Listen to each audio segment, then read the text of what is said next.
All right, hello everyone, and peace of Christ to all of you. Today, our topic about coronavirus, and sound like it's getting worse. But for me, I have one topic always to speak about, even though we will talk about coronavirus. We heard in the news that Saudi Arabia they suspended any visas to visit the Kaaba and Mecca and Al Medina, which mean both city which is considered as holy. So people like us, a human, cannot visit them because this is a supremacist cult. Believe that Muslims are clean and non-Muslims are filthy, dirty. Now it's very normal. I mean, a place where a lot of people go there to get infected. That's not really a big deal. But according to Islam, according to Muhammad, that is impossible. If we go to the Muhammad, what I like about Muhammad that he is a guy is the kind who cannot keep his mouth shut, and the more he talk, the more he do his poo. So he talk a lot, and the more he talk, the more he do it.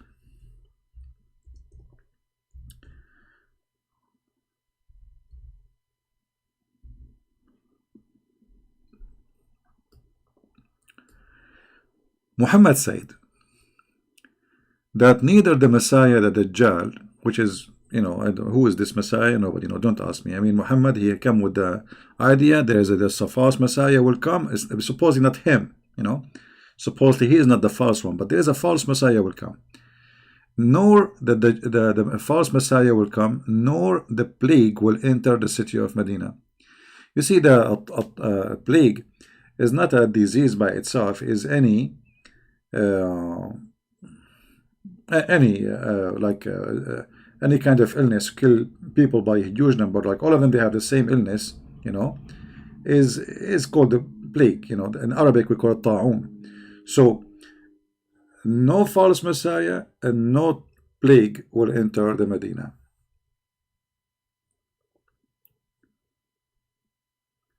In different hadith, Muhammad, he claimed that the angels are not going to allow that. There are at the approaches of Medina angels, so that plague and Dajjal shall not penetrate into it. As you see. Now, this hadith is enough alone to prove to you that Muhammad is a fraud. Forget about all the debate between Muslims and Christians, etc. As you see, this is a very authentic hadith. This is Sahih Muslim. We can show it to you from Sahih al-Bukhari. It's all over, So he claimed that there is angels are protecting the city of Medina, and no false Messiah. Forget about the false Messiah now, but no disease like the plague will enter it. However, I'm not going to wait until Corona. Actually, I showed you before, according to the United Nations official website, that the first time Corona has appeared, it was in Saudi Arabia, and the Corona like have different let us say numbers. It's the same, but the same virus, but it's like, let us say, it is developing itself.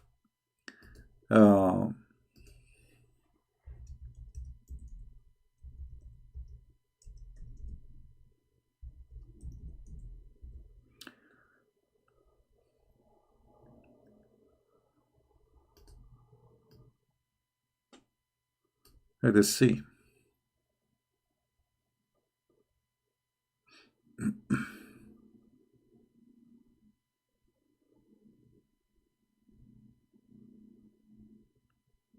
I showed you the link anyway before I showed you the website.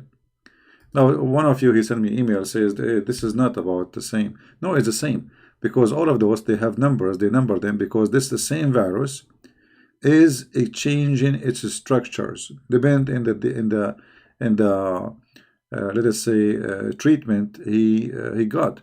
So like now you give him some drugs, and then this virus gets stronger and it change. It's very powerful let us say, system he have. Uh,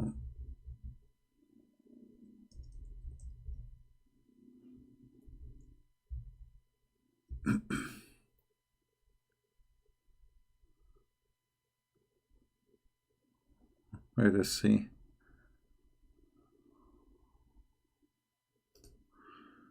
All right, I think.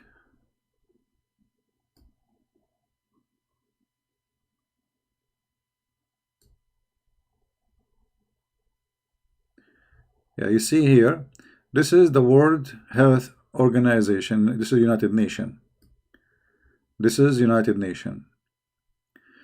You see here, they call it coronavirus, MERS, because simply this is Middle East coronavirus. First time appear, it was in Saudi Arabia, 2000. In the I think 1912. I think, yeah, in the year 12. So, and they have about 2,102 cases. All right, 780 of them died. I mean, how come nobody speak about this, you know? I mean, this is a huge number. 780 people died. And the rate of death is 37.1%. That's mean it is way higher than the coronavirus which we have in China right now. 31%. Do you see it?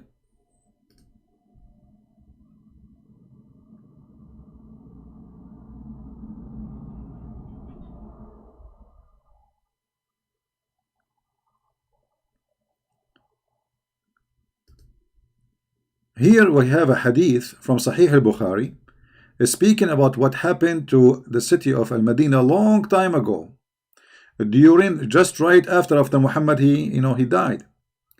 It says here, once I went to Medina where there was an outbreak of disease and the people were dying rapidly. Do you see it? Actually, in Arabic it says mawtan dhari'an, which mean very fast. The people, like, they get infected, they die like in a day. Mawtan dhari'an. So it's like it is really very fast death. People die by hundreds, by and all of them, they have obviously the same disease. But remember, Muhammad, he said that no disease can enter this city, for it is protected by angels. And now the Saudi Arabia government, they shut down all visas and visit from abroad to the Kaaba and to Mecca and Al-Madinah. Why? Because simply things is going out of hand. And if you Muslim believe that what Muhammad said, that angels are protecting Al-Madinah, then you should not worry about Al-Madinah. At least you should give visas to people and go like visit Al-Madinah, because as you see, angels are protecting it there.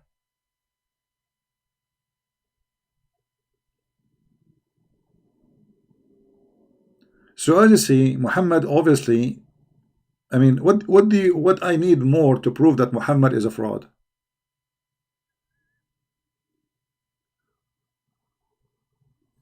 Don't use bad language in the chat, otherwise we will block your name, please. Anyone use the F word, we will block you. Anyone use bad language, we are here to speak about religion, and we are a Christian. If you have a filthy mouth, take a hike. If you cannot clean your mouth before you talk, take a hike.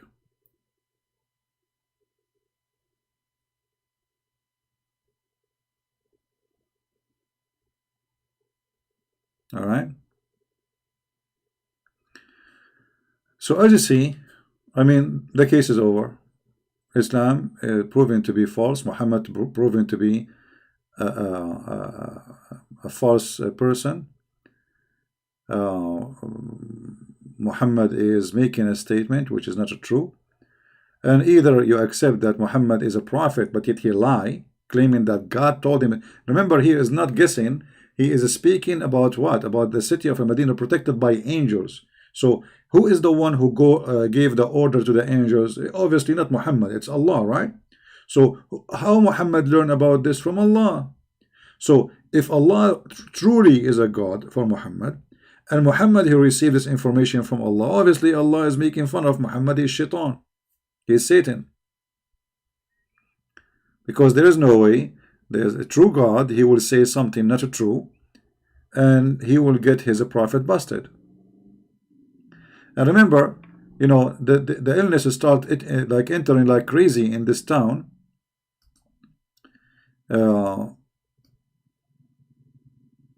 Right in the time of Muhammad. I mean, the guy, he was maybe still alive, or maybe right after he died. As you see, this is Umar, the caliphate. Umar is one of the companions of the Prophet. So if this is happening, it's going to happen either by the end of the life of Muhammad, or by, you know, when Umar was maybe the caliphate. However, is going to be very close to Muhammad time, for Umar was just one of the companions of Muhammad. So how Muhammad can be a prophet?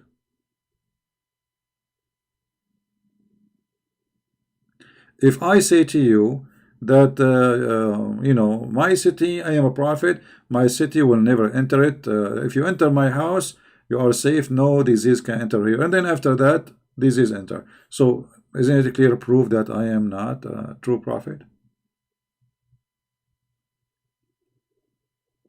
One of you, he said that one of the Islamic Ustad, Sheikh in Indonesia, he says coronavirus is the army of Allah. And supposedly he sent me a link in Patreon. I could not, I got nothing. He told me like he sent it, but I checked my mailbox, I got nothing. But according to this Indonesian person, you know, the Sheikh, he claimed that coronavirus is an army of Allah. You know, if you remember, about 10 days ago, we made a video about Muslims celebrating and happy that China is infected, claiming that Allah is the one who is punishing China. Allah is punishing China, and this is why coronavirus is the army of Allah.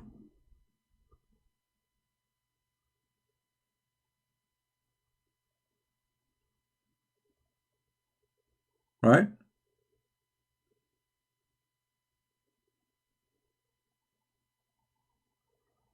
Yeah, I know, but I did not get the link, so I can show it, you know. They told me that they sent the link to me, but I got nothing in my mailbox in Patreon. But imagine how crazy this cult is. They love to see disasters, and they, you know, this is the only cult in the world make people rejoice for disasters.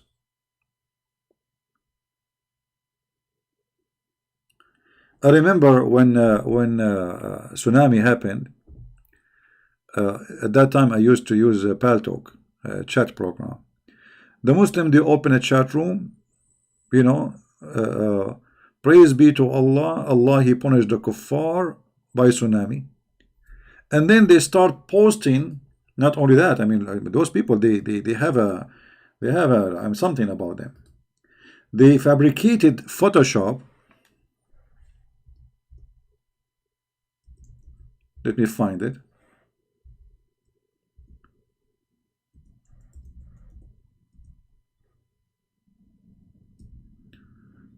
I will find it for you. Here we go. Look at this. They fabricated Photoshop, claiming that the glorious name of Allah appeared in the wave of tsunami. But at that time, they thought that this is hitting Sri Lanka. They don't know that it hit Indonesia. Allahu Akbar, brother, Allahu Akbar. They heard the news, Australian tourists die, etc. So they start celebrating, you know, and they did the Photoshop, and look, this is supposedly, this is Allah. How this is Allah come with them? This is Allah. But then later they find that the tsunami, the majority of people who died, as you see even in the picture, there's a mosque. If you look in the picture here, there's a mosque in the middle.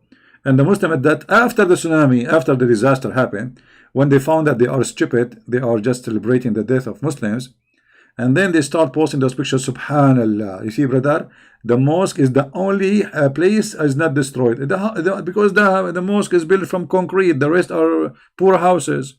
This is the money of Saudi Arabia.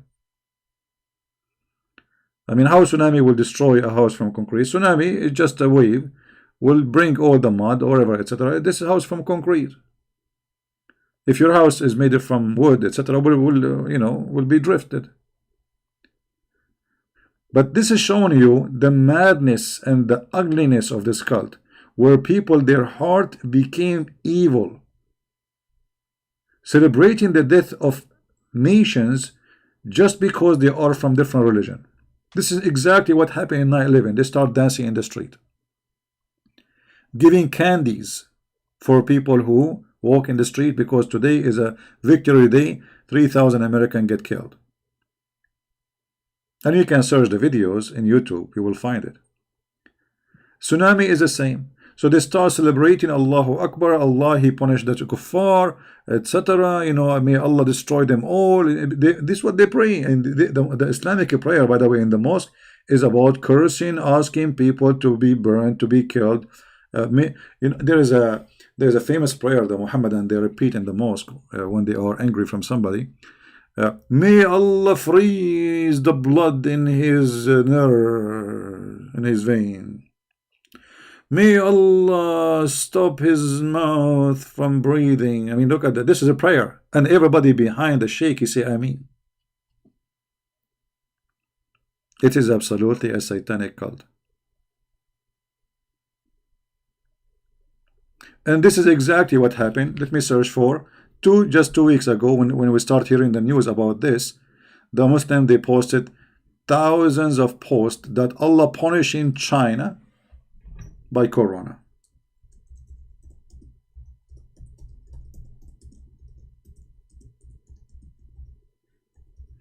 Let me try to find you some of the madness.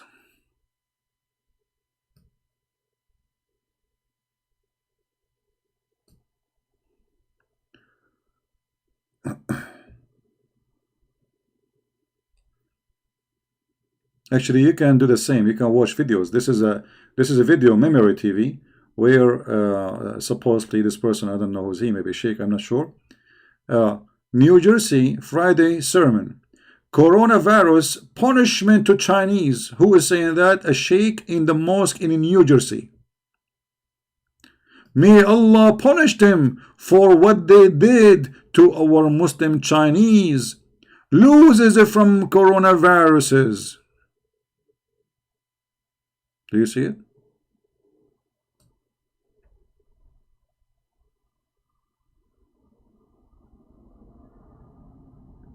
Such as a coronavirus outbreak is a punishment visited by Allah upon epidemic in China. And they are praying for the death of every Chinese.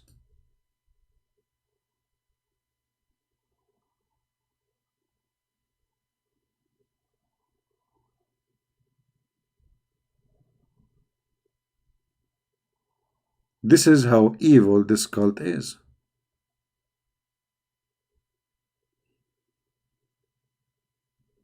Singapore Ustaz mean like supposedly a master teacher. They are copying the Arabic, which is stupid, because you cannot call yourself Ustad by being a sheikh.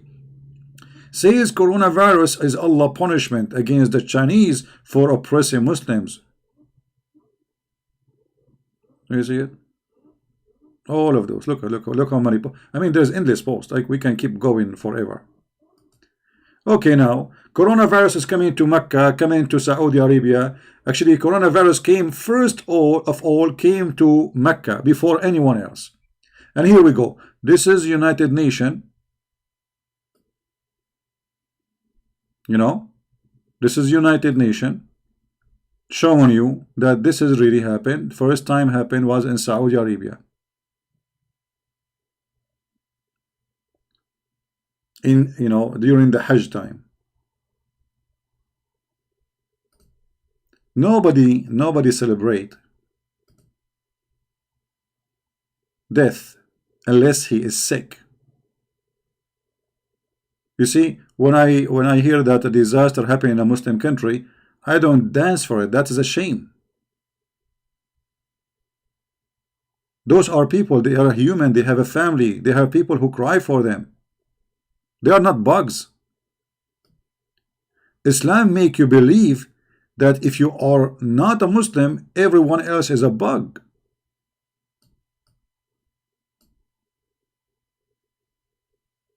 I never heard of a Christian posting when 780 people die by corona in Saudi Arabia in less than a month.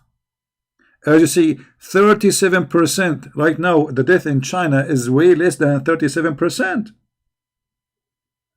Which means the rate death of corona, the Middle East corona, which appeared first time in 2012, as you see in the screen, in Saudi Arabia, 37% was the death. So almost half of the number of they are infected. The total of 780 human beings die. I never saw a Chinese, I never saw an atheist, I never saw a Christian, I never saw a Jew posting saying praise be to whatever God for the death of those Muslims. What a shame. This is the first time this corona appeared. It was in 2012. Sorry, I said before 19. Yeah, 2012. So how in the world human being can celebrate death of others? The answer is very simple. When you follow a ugly cult like Islam, then you do. And you see we have the proof in front of us. You do, and you do more. Guys, if you read Arabic, you will not believe it. Go and watch the videos. Like now there's a war happening in, let us say, in Libya, in Yemen, in Syria. Allahu Akbar, may Allah kill him. Allahu Akbar, brother, chop his head, brother. This is the religion, and everybody agree. I mean, nobody say this. What are you talking about? But because this is Islam. And then you will see a bunch of scumbags saying to us, Islam is peace. A bunch of scumbags, even those they claim to be Christians in our churches, I call them scumbag for sure, saying that Islam follow Abraham. Since when Abraham he rejoiced for the death of people by disease? Is that what Abraham he taught his children to do? How they can be following Abraham? The Messiah in the Bible says, if you are, and he was speaking to the Jews, not to people who have nothing to do with Abraham. If you are of Abraham, you do the work of your father.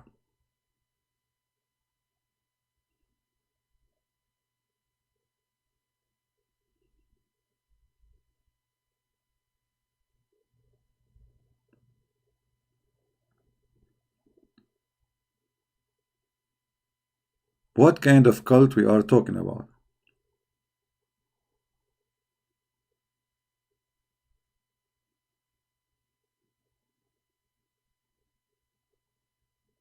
By the way, I just received a post in Facebook, somebody posting in Facebook that he decided to leave Islam. This guy, he called me before. He said no, he will not leave Islam, and now he posted in Facebook page saying that he decided to leave Islam. And guess what? Now coronavirus is spreading in Iran, spreading in Kuwait, in Qatar, in Bahrain, in Emirates, everywhere. Who is the one who will save the Muslims? The Muslim scientist? Who is exactly you Muslims will save you? When you are going to use the drugs now to fight coronavirus, this drug is made where?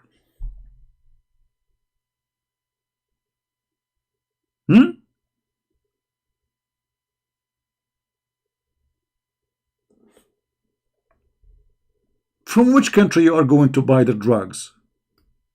Is it made in Mecca? Or maybe Allah, he will send it to you. So now you were celebrating death of Chinese. Here we go. Coronavirus is coming to your door. Get ready. And now you will kiss the hand of the Chinese to give you more information about the disease, and maybe they have a vaccine.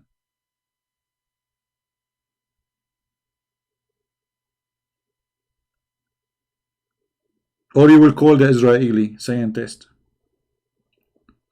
The funny, the Prince of Emirat and the Kuwait, they invited very famous doctors from around the world. You know, money, a lot of money. You know, like, okay, bring him. Bring him. We will pay him $1 million a day. Just bring him, okay? Whatever he is, you know. Famous doctors, but none of them is an Arab. And those are like scientists, not just doctors. I mean, like those are, because today you do not need a doctor really to fight the virus.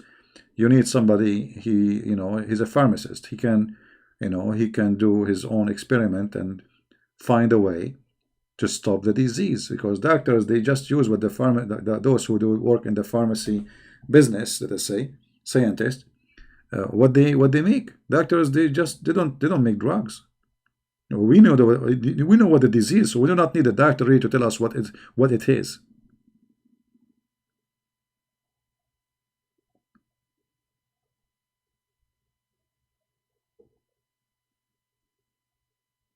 Who is the one is going to find the vaccine for coronavirus? For sure, Allah.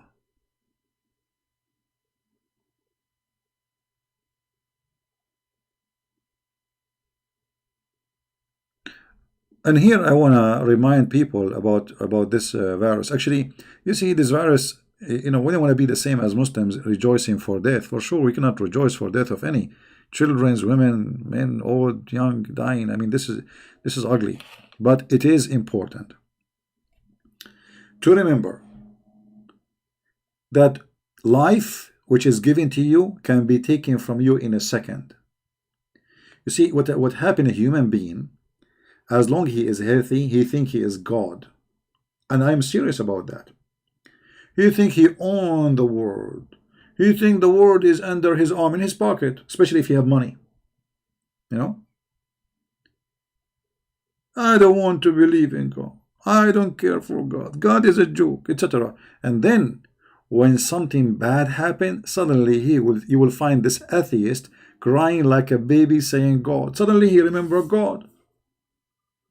You see, the best time a human being remember God is when he is dying.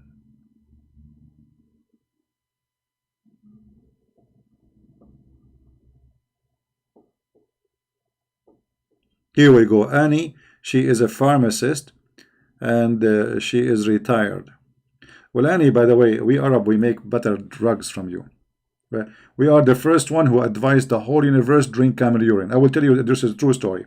There was about 10,000 people sick. And I was at that time in a country, it's called Chico, Brasilia, Sri Lanka, which is very close in the borders of, Holland. And those people, they were like sneezing, like hachu, hachu, and all of us, they would die by the morning, you know. And then they said to me, do you have anything, any medicine to help us? I said, the only medicine I know is the medicine which is prescribed by Prophet Muhammad. And they told me, like, what is that medicine? I said, camel urine. And man, oh man, they have only 5 camel in the zoo. And now we have to get urine for all those people. So I come with an idea, because I'm an Arab, I'm smart, you know me. So what I did, I put a hose in the mouth of the camel, brother. And then we tape his mouth and the hose is inside, and we open the water. So the water go inside the mouth of the camel as water, come out as a urine. And people drink. And brother, I made everybody, by the help of a Prophet Muhammad, recover. In the morning, everybody is like a donkey. You know, I mean, like a horse. And if you don't believe me, this is happening. I told you the name of the country. It's called, Chaco, charcoal, actually, charcoal, Czechoslovak, Brazil, you know, Honolulu. You know, it's a very well-known country. I mean, even their flag is like very, very. They have a flag like 15 meter by 20 kilometer. You know. Yeah. Why you don't use the camel urine of the prophet? As long as the prophet, he, if you are sick and you want to be, just why you want to close Mecca, you want to close airline, why you want to shut down your borders, why you are terrified, why, how Corona entered the Medina, how Corona enter, all what you need is just camel urine.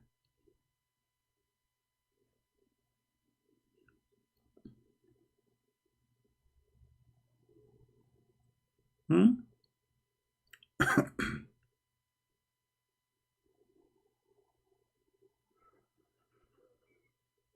Hmm. What we can say, what we can do.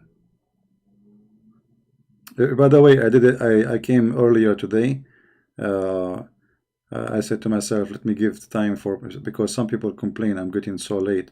So I will, I will do it that the other time, which is like 2 hours more from now. But we will mix it so we can get a chance for more people to join us from different location.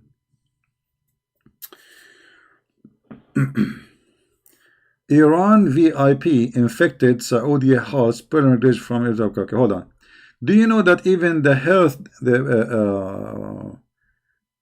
minister of Iran, I think, like he's an official, I don't know what his job, he got sick with coronavirus.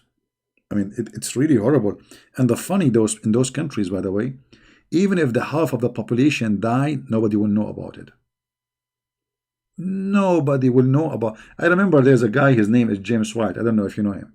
James White is a guy who lost his hair from reading too much. But he read too much, but he know nothing about Islam, about the Middle East. And yet he want to open his mouth and when he teach about the Middle East. So when he speak about the Middle East, he do poo poo. He literally do poo poo. So James White in one of his videos says that the Middle East was saved from the plague while the plague was eating Europe. I mean, what this guy is talking about? Let me tell you, my friend, why nobody knows about the plague in the Middle East, because it's not important. Just before the oil discovery, nobody even knows what is in Saudi Arabia. Nobody even remember where it is located. Since the oil came, you know about them. Before that, nobody talk about them. So Europe is the center where civil lives, philosophy, scientists. So when a disaster happened, everybody write about it. But when something happened to the Middle East, there is people write about it, but you are not the one who can tell us that did not happen. As you see, even the Abdul, they wrote in their books about disasters in the middle of the Islamic cult, cities. This is the city of Al Medina. People were dying by thousands. And then this guy, he says to you, the Middle East was saved from plague. And I don't know what he said after. I forgot what he said, the reason.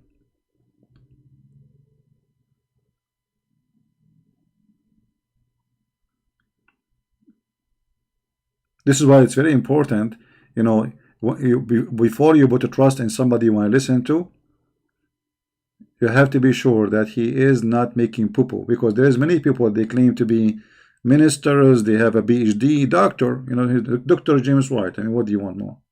Doctor, that's it. But you see, doctor doesn't mean he know anything. Actually, I noticed that those who hold a degree is the last one to know. I have a degree in Islamic law, but I did not learn about anything about Islam from my degree.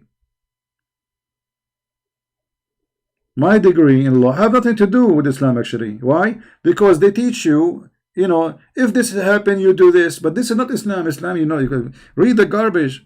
They will never show you the garbage.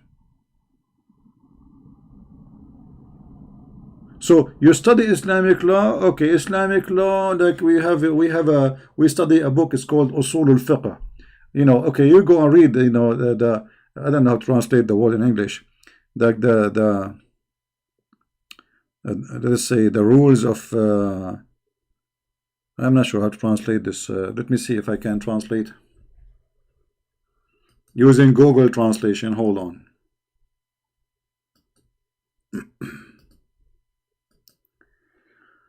Google Translate.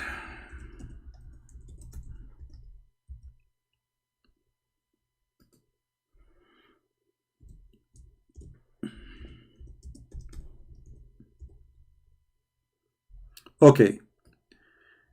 Uh, I know this is what it came in the screen. I don't know if that will be accurate. أصول الفقه.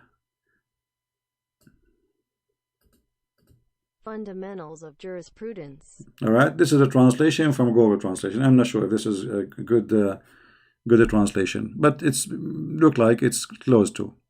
So anyway, you study, but you learn nothing. It's just stupid things. Everything I learned really about Islam is not there. I learned it by my own study, my own research.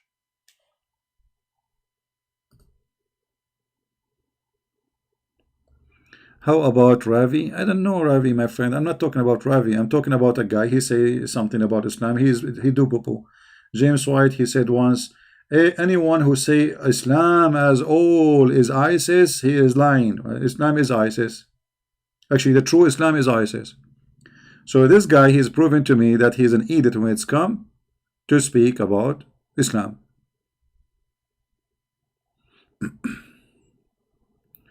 Danny, you need to tag a name before, so I can read. No, I read the questions, but not necessarily I will answer your question, my friend. Anyway, what is your question, Danny?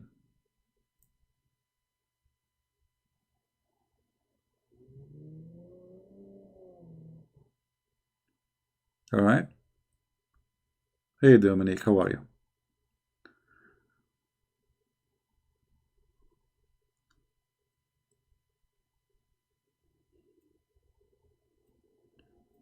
I don't care, who you like who. For me, what I care for, if a person speaks the truth about Islam, then he is right. If not, we have to either correct him. If he's stubborn, we'll give him a spank. As simple as that. You know what I mean? If you claim to have knowledge, you see, if you don't have knowledge, why you open your mouth? Why you say things which are not true? And you are deceiving the Christians. So when you say Islam is not ISIS and yet you are a Christian minister, you are lying. Because there's no way you have a PhD, which means you are a person of you learn in how to research. And you debate many Muslims before, and you do not know that the true Islam is ISIS. Isn't it Muhammad? He says, I've been ordered to fight and kill all mankind until they convert to Islam. So is Muhammad ISIS or not? So how you say the one who says Islam is ISIS is a liar? You see, when he's saying that, the Muslim, they use it against us. Because he's a very well-known Christian minister. I say, look, here we go. They use his video to promote lies. Is that Muhammad or this is the neighbor?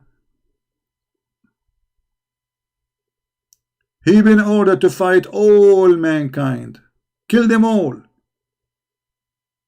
unless they convert to Islam.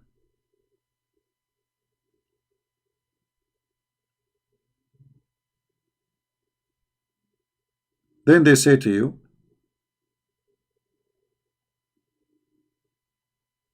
that ISIS is not Islam.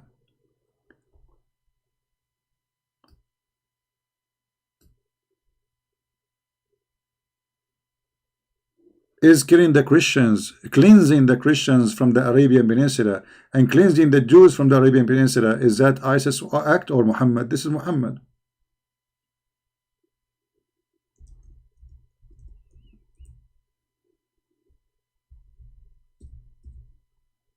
Is that Muhammad words? The messenger said, if I live, if Allah wills, I will expel the Jews and the Christians from the Arabian Peninsula. How he will expel them? By the sword. Kill whoever he can kill, and the rest they will run away. And then they say to you, you will get someone claim to be a Christian minister, that Islam is not ISIS.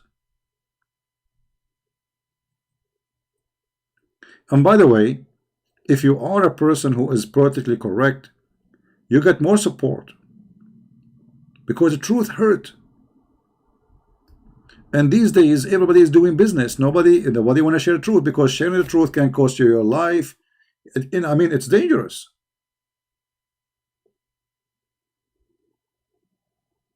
Even Muhammad, he ordered the Muslims. He told them that you are the best of mankind. Islam is a supremacist Arab cult. You are the best of mankind. And what is the best of mankind the duty to do? Save people from coronavirus? No. You go and you bring them and put the chains around their necks.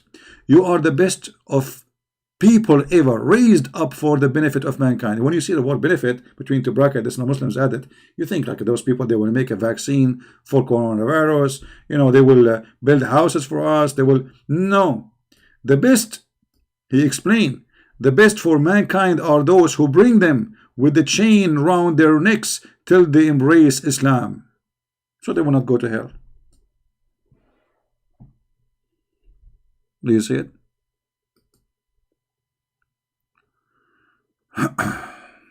I am an ex-Christian.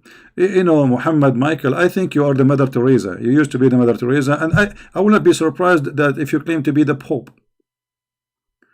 How about you give me a call, Muhammad Michael? Let us see, and so everybody will be laughing at you. Aren't you claiming to be an ex-Christian, Muhammad Michael? Here we go. I will open my Skype just for you. Do you dare to call me? And in 2 minutes, people, they will be dying laughing at you lying. Hello? Do you dare? Maybe you can make me Muslim too. Maybe you can make me ex-Christian. I open my Skype for you. Do you dare?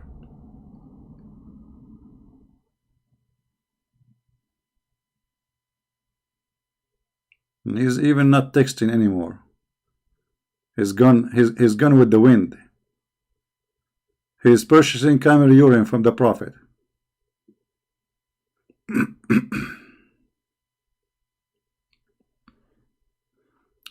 Muhammad, fiction or fact? Doesn't matter, my friend. If he's fiction or fact, that will not change anything. I don't focus on those things. I focus in getting Islam busted. You know what I mean?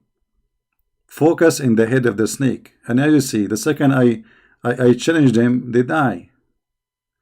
Focus always in the head of the snake.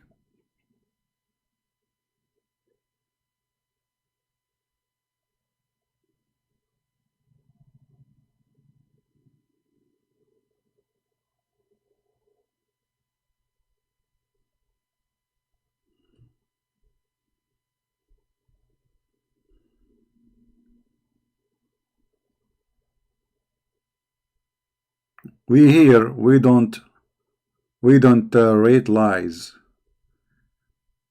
We destroy it in its place.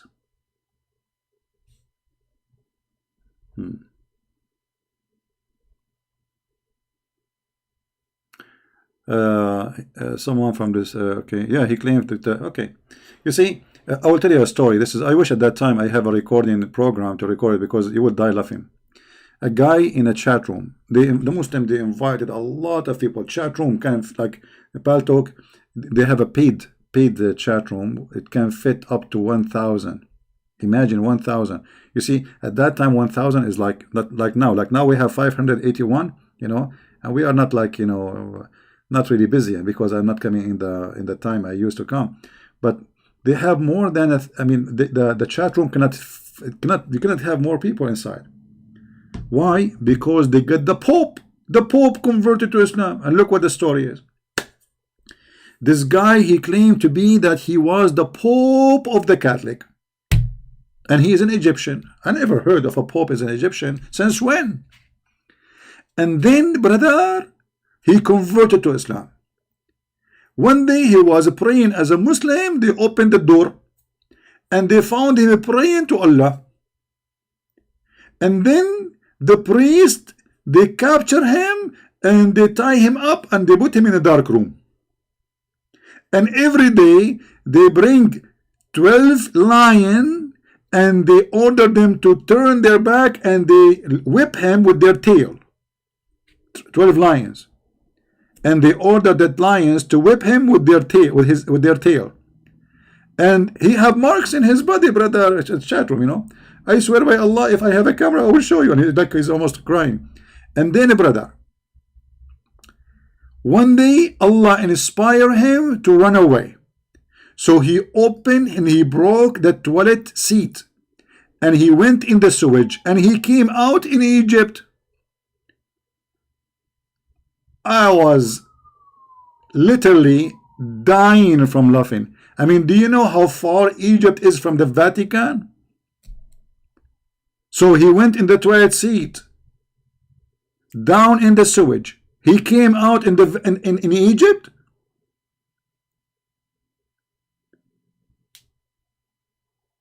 I mean, look like there is a sewage connected directly. All excuse my language, look like all the shit of the Pope is imported to this guy in Egypt. And the Muslim in the chat, Allahu Akbar, brother. Allahu Akbar. May Allah bless you, brother.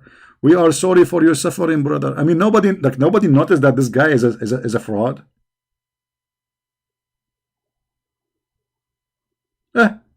Welcome to Islam. Right?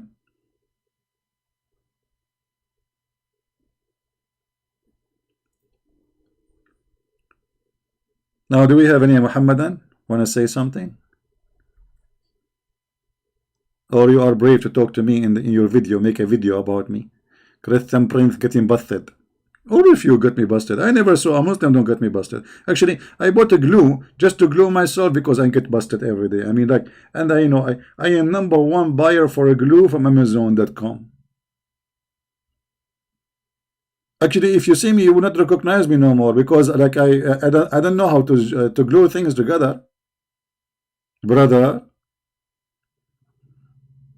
Like even the ustads from Indonesia, they will not debate me because I'm broke. There's nothing to break left, brother.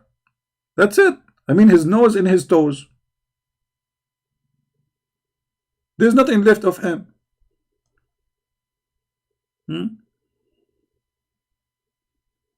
I am soon I will be out of it, you know, like this is why people, they are making donation, brother. Like, do you think the donation is made by the Christians?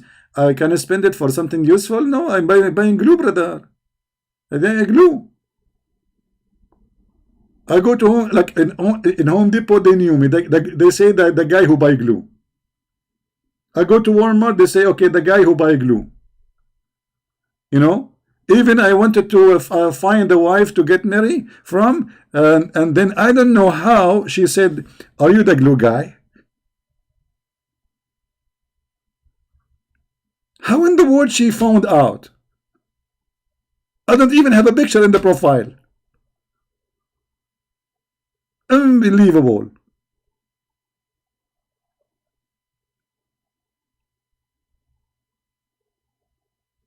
When the fact, we are the one who turn Muhammad pieces every time we go live on air.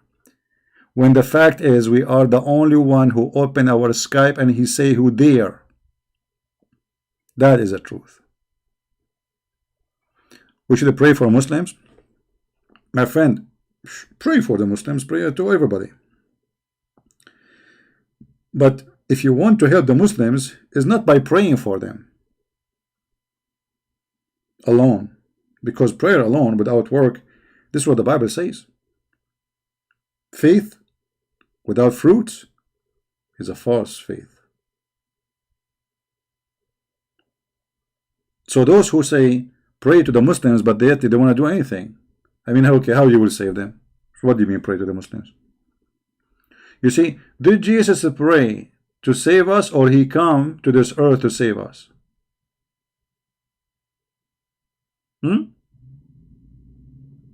He come to this earth, he talked to us, he preached, he teach, he did miracles, all of this to save us.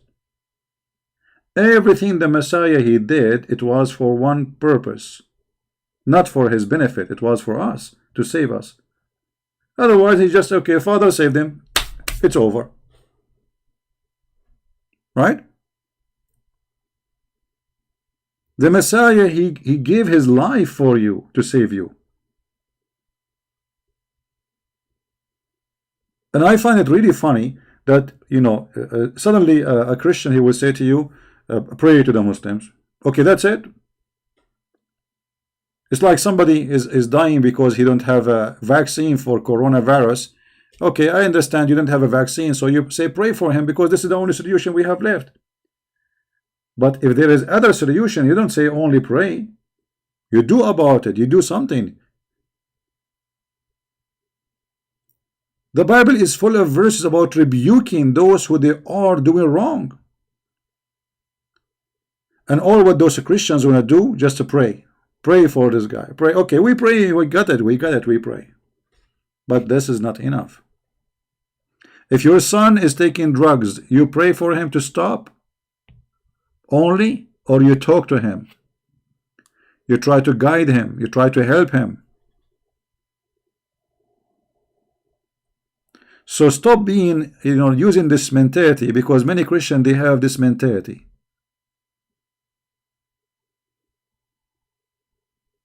They think Christianity is just about praying for others.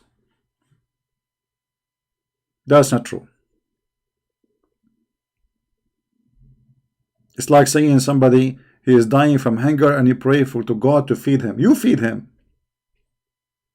The Messiah said, I was hungry and you feeded me. I was thirsty and you gave me water. I was a prisoner and you visited me. I was a stranger and you took me in. He did not say and you prayed for me. I was a prisoner and you prayed for me.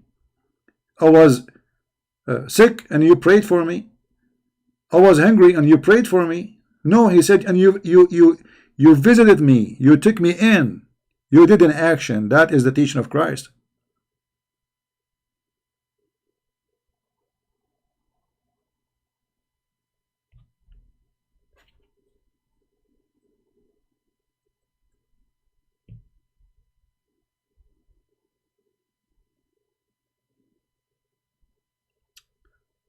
Do we have any Muhammadan want to say anything? So, as you see, what we discover here, that Muhammad is a fraud. Muhammad, he promised that Allah is protecting the city of Medina by angels and nobody can enter it. And no, I was saying nobody, I mean no disease, no illness, no plague. And as you see, the Medina was, even right after his death in the time of the Caliphate Umar, the Medina was, there's an outbreak of a very bad, nasty disease killing tens of thousands. We don't know, because this was all the way from the Medina, Mecca, Syria, all, I mean, the whole area was dying. To the point, even the ruler of the Muslim ruler of Syria at that time, he died by the same disease.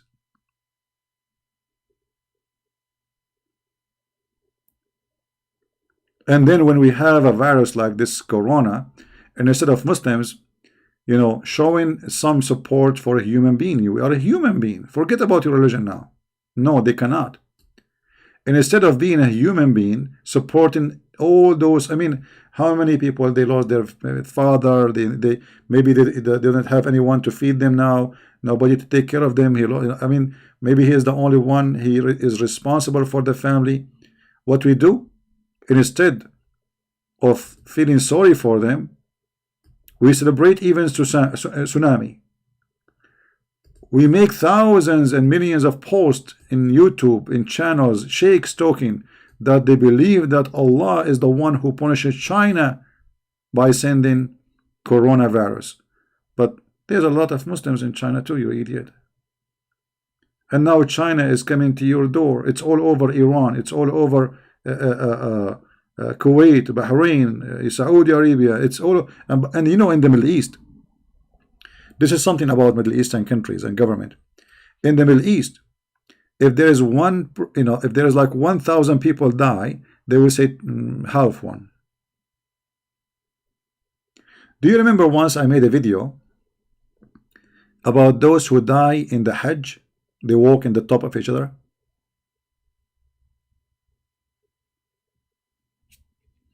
Anyone remember?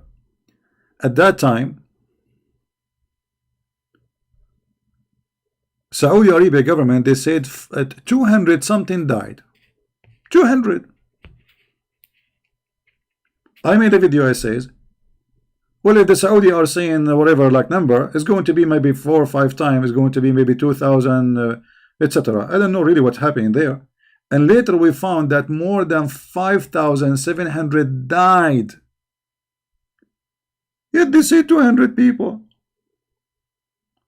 5,000 people, 5,700 people died, and you say 200. How the 5,700 became 200? And remember, those are many of them. They are foreigners. They have to be sent to their country, which means you cannot hide it. They are not like local. We can just bury them and nobody will know. So when they say to you, we have 10 people die from corona, that means they have maybe you know, 1,000. That's in the Middle East.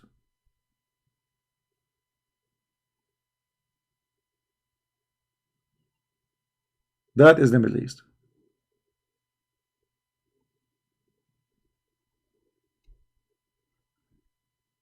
The one who's asking Muhammad why he walk away from Jesus, my friend, those are liars. They are angry from my channel because a lot of Muslims leave Islam because of my videos and because they call me. So they come here, they say Christian Prince. They are liars. Don't take them seriously.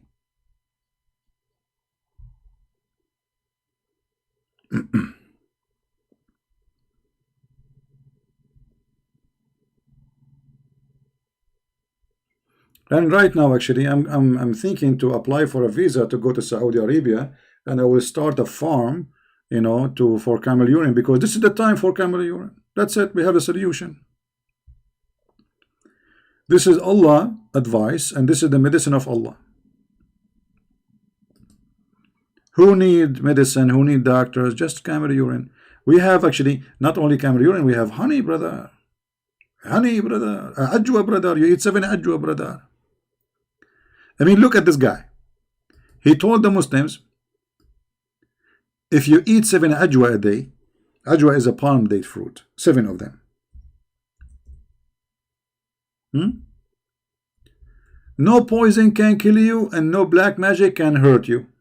What black magic? I mean, how in the world black magic will be stopped by food? I mean, do you see any connection? Like a black magic, in order to be stopped by a food, it have to be something we eat too. If a black magic is true,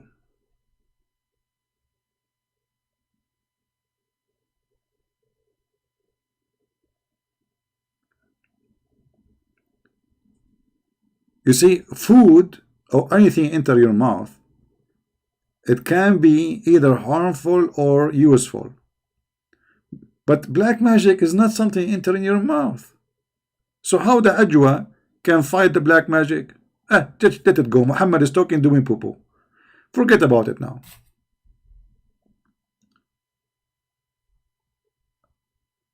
But how ajwa, if you eat 7 of them, no poison can affect you? Who's a Muslim who try that? You know, the Muslim, they say, the Bible says that no poison can kill the Christians. There's no way that the Bible is saying that, as you understand, because Jesus himself, he was killed in Christianity. Jesus himself was killed, the Lord of the Christians. So obviously the verse is not what you are trying to say. The poison is that nobody, Jesus, he said, they can kill your, you know, they don't be afraid of those who destroy the body. Be aware of those, or afraid of those who destroy the soul or the spirit. So for us as a Christians, no poison can kill us, which means no poison of the devil, poison of Islam, poison of cults, poison of the world can kill us, because our eternal life is guaranteed by believing in the Messiah.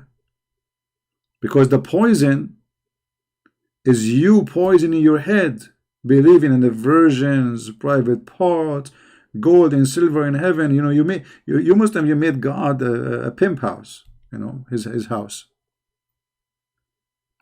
But as you see, Allah Apostle said, if you eat 7 ajwa a day, every morning, you will not be affected by poison and magic. And guess what?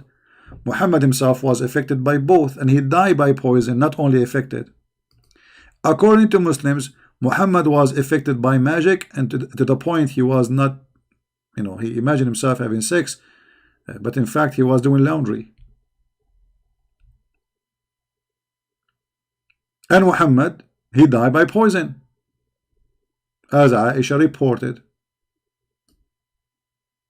So look at the fraud.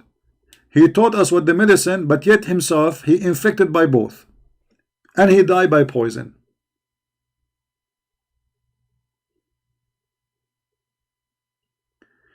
Do you remember the guy who his brother is sick? Who remember the hadith? Let me see if I can find it in English. There's a guy, his brother is sick, so he came to Muhammad and he told him, my brother is sick. Muhammad told him, go and let him eat honey. Okay. The guy, he went, and he came after a few days. He said, my brother is getting more sick. He told him, I told you to make him drink honey. He said, I did that. He's sick. He's getting more sick. He went again. Few days more, he came back. The guy is obviously dying, you know. Here we go. I found it. Look at this story, how hilarious it is. A man came to the Prophet and said, my brother has got loose motion. Not loose motion. The Prophet said, let him drink honey. The man again came and said, I made him drink honey, but that made it worse.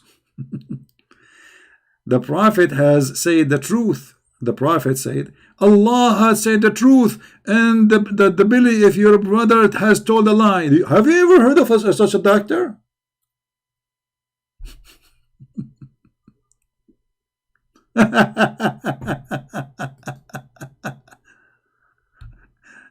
Your brother Tommy, your brother's stomach, your brother's organs are lying. Allah told the truth, which means he claimed that the honey medicine is coming from Allah. Allah told him to give you honey. In different hadith, by the way, they say that the story is longer, and they say that this guy, he recovered. Look at this. It says here, a person came to Allah, apostle told him that his brother balls were loose. Thereupon the Messenger of Allah said, give him honey. So he gave him honey, and then he came and said, I gave him honey, but it was only made his balls more loose. He said this 3 times. 3 times. Which means he came 3 times. He came already 3 times to Muhammad, saying to him that the guy is getting more worse. And then he came in the 4th time, 4th visit. And the Holy Prophet said to him, give him honey. He said, I gave him honey, but it only made him go worse.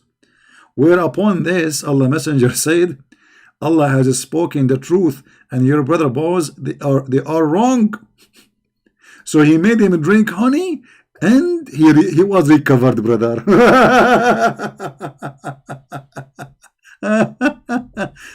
Oh boy.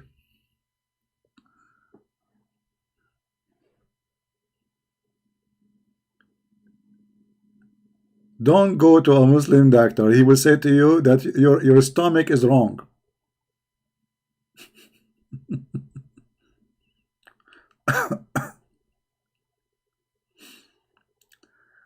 Oh boy.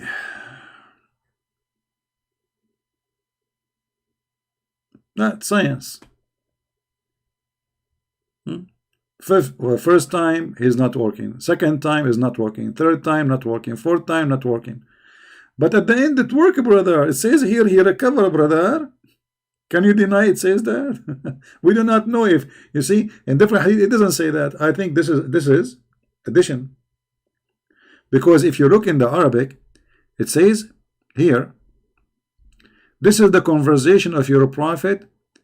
Your prophet never say فَسَقَاهُ فَبَرَأ. This is something addition. From here to here, this is the statement about Muhammad. That's it. The rest is addition by Muslims.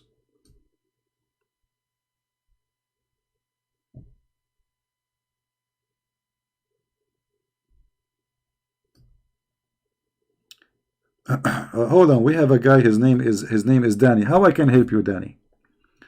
I think Danny he have some issues. He need help. Danny, there's something I can do for you, my friend. I'm trying to find what you are posting because I see your people are somehow upset from you. So do you like to say anything to me, Danny? This is your opportunity. Here we go. I'm just looking at your, waiting for your text. Do you want to say anything to me?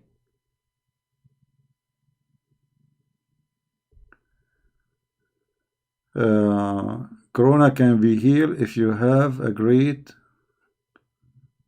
with Allah. You have agreed with Allah what?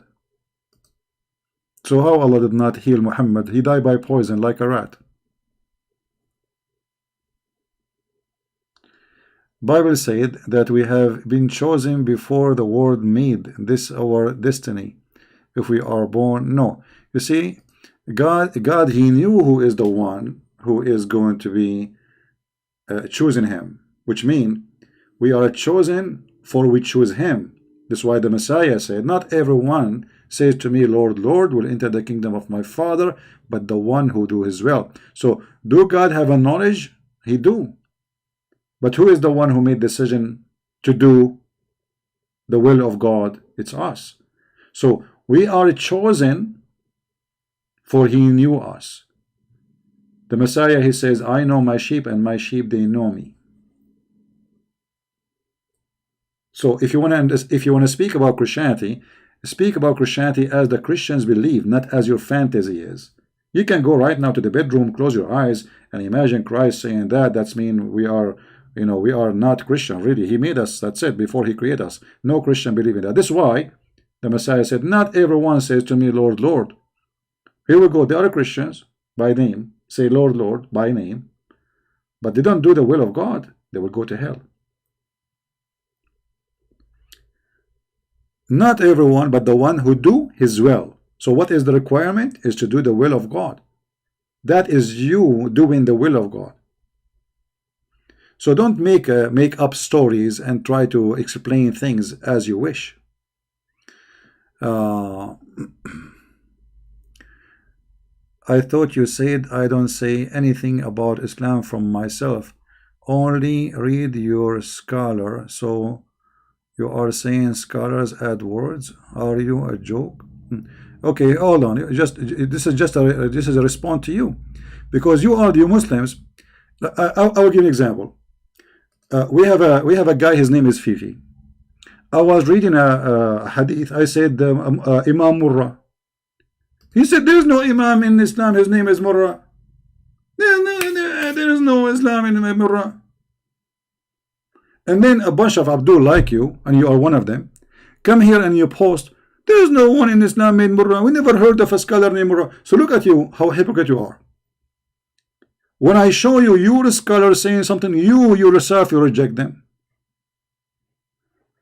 Or what I said here, this is addition by the one who report, not your God, Prophet Muhammad saying that.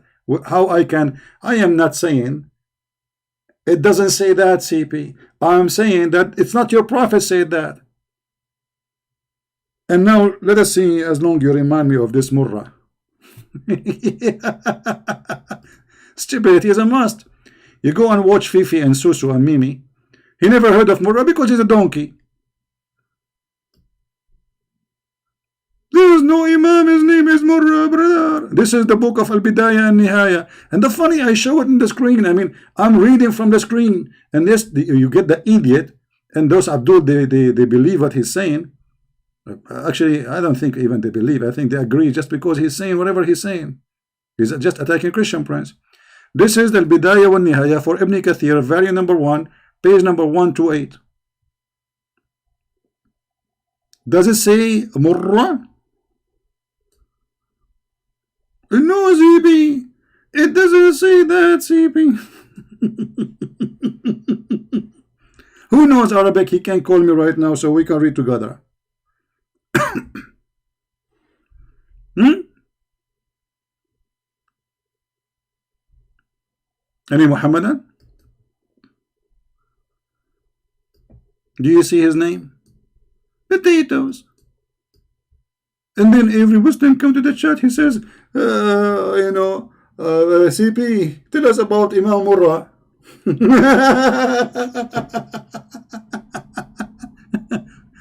In China, and still I like the Chinese after whatever Corona, I mean, this is just a disease, can happen anywhere. They say he left as a donkey, he never came back as a horse. And this is what happened when your teacher is a donkey.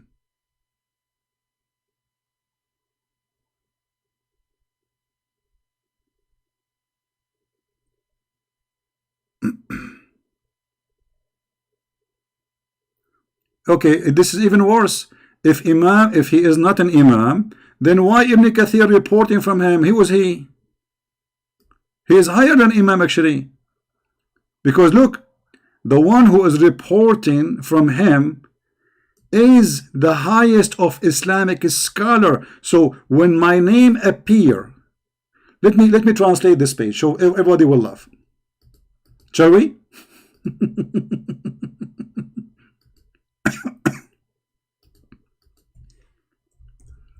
When my name appear in the list, but this guy, he do not know, by the way, that this name exists. He's an idiot. He's just a joke. Let us translate to English. Why is translation is not coming? Translate to English, okay?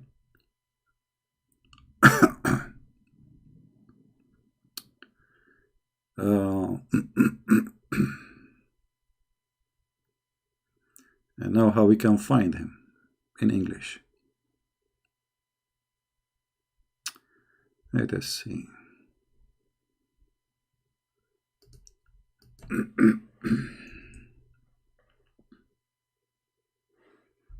Potato word.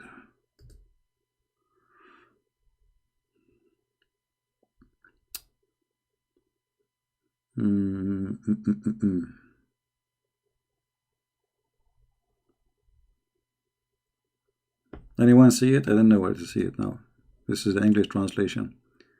But anyway, I mean, reported by, from the Sahih, from الترمذي وقد روى الترمذي والنسائي وابن حيان في صحيحه وابن أبي حاتم في تفسيره من حديث عطاء بن السائب بن مر عن مر الهمزاني عن ابن مسعود. Ibn Mas'ud is one of the names Allah, a prophet, he mentioned his name, that which means he is from the time of Ibn Mas'ud, from the time of the companion.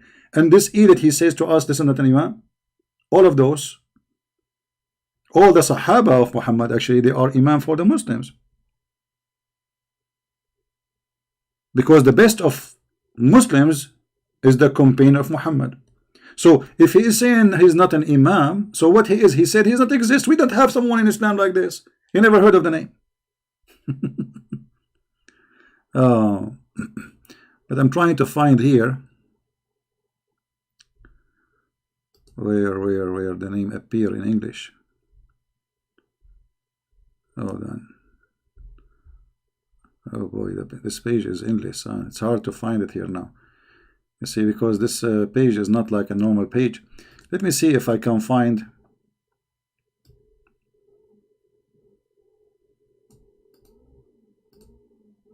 different page which is smaller. Anyway, they are a bunch of jokers.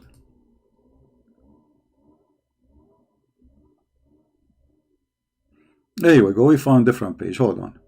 We will use this one. This is different book. It is Siyarul A'lam, volume number 4, page number 70. The good thing about this page that it is small, so a translation will not be make us lose where to find it. Now here we go. His name is in red.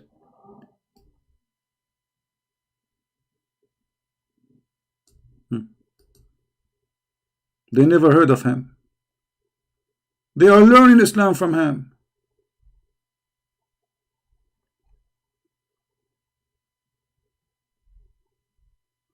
Look, the name here is gone in translation. So his name is Murr al-Hamadani.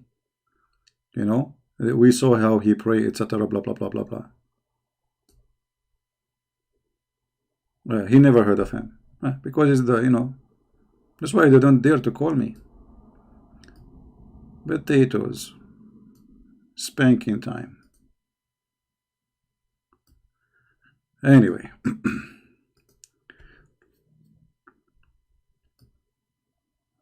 You see, actually, you Muslims, you should reject anything is addition to what your prophet said. Did your prophet says that? No. So why you are adding it? You are reporting hadith. You are reporting a hadith, which means you are reporting what your prophet said. What the guy said to the prophet and what the prophet said. Why you are adding the at the end this? So he made him drink. Obviously, there's somebody. This is not your prophet saying that. So I just said, this is your prophet saying that? No. You Muslims added. Because different hadith doesn't say that. Here we go. If we go back. All right. This is Al-Bukhari. This is the hadith as it is, word by word. Where is it says that he made him, he recover? This is Al-Bukhari. What happened? How come it's not here?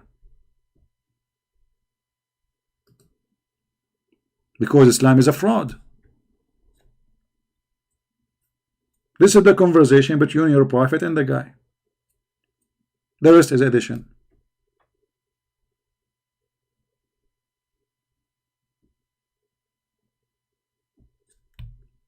Any Muhammadan?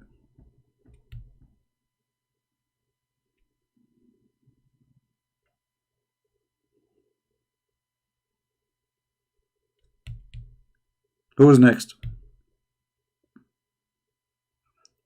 And what kind of a prophet he said to the guy who is dying? He's obviously very sick. And how somebody told you I have a pain, you give him honey. I mean, that's it. So Muhammad, he claimed that he is God told him, as you see. Believing in Jesus Christ is the will of God. Jesus Christ is God himself, my friend.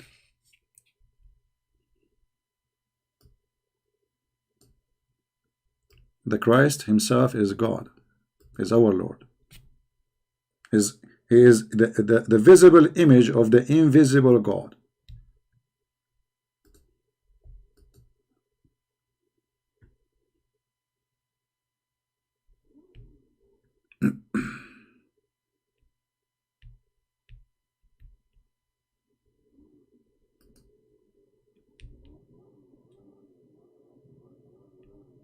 Any Muhammadan?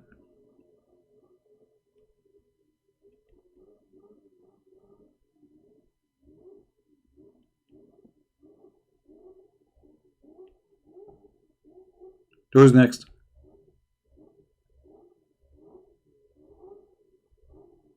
And as you see here, Muhammad, he lied. He says that the disease will never enter the city of Medina. Why? Because there's angels are protecting it.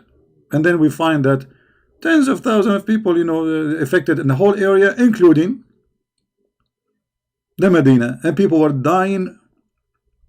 How many of you save this reference? Any of you save it? Right?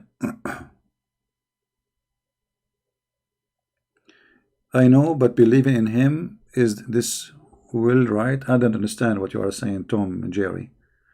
Your question is like a Tom and Jerry cartoon.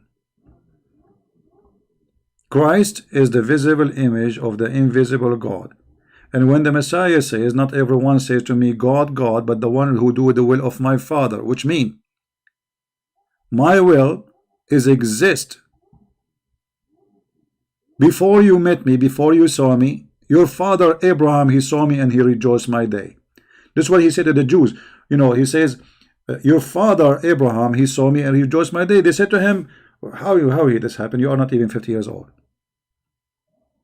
Why? Because they don't understand. So he said to him, before Abraham I am. So obeying the will of the Father is obeying God in heaven and God in earth. For God in earth is the visible image of the invisible God. So you are mixing things between what will? I mean, I don't know what you are talking about. Sound like a Greek argument about who is more really chicken, the rooster or the rooster, the red rooster or the black rooster. You know, some people, they make argument just to argue, just to speak stupid, and they go in circle.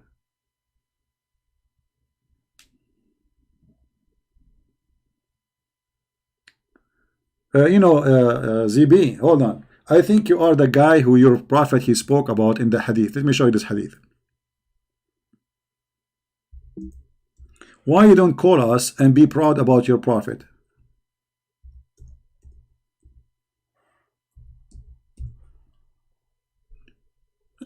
The guy who called himself ZB. Is that you? The one your prophet spoke about? I mean, look at this prophet. Either you agree that he's a fraud, or you show me one Muslim, his head became a head of a donkey.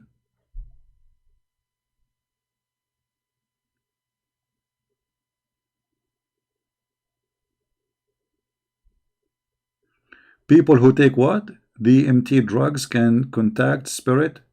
Are those spirit evil? Tom and Jerry, get lost from here. Sorry, I have to say that all get lost. What take drugs contact spirit? Go take drugs, my friend. Obviously, you're a druggy man. Somebody he take drugs, he contact spirit. My friend, a person he take drugs, he is lost. He's high. He's stupid like you. Because obviously the question is coming from somebody taking too much drugs. So now if I take drugs, I can contact spirit.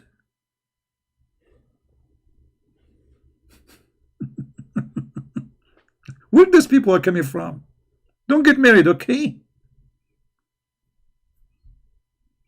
The one who take drugs is obviously mentally ill, because you know it's bad, you know it destroy your brain, and you contact no one. Even you lose contact with yourself when you take drugs.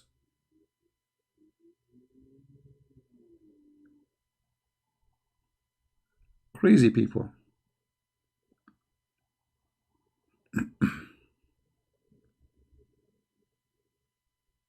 Like sometimes you take people seriously and you talk to them as adult, but then they turn on like kids, take drugs. Now where is the Abdul, the guy? Who is a Muslim can show me one Muslim, his head is a head of a donkey because he raised his head before the Imam. Don't tell me after 1400 years, I can show you tons of videos from YouTube right now of Muslim raising their head before the Imam finish. How come Allah did not make his head of a donkey? Obviously Muhammad is a fraud.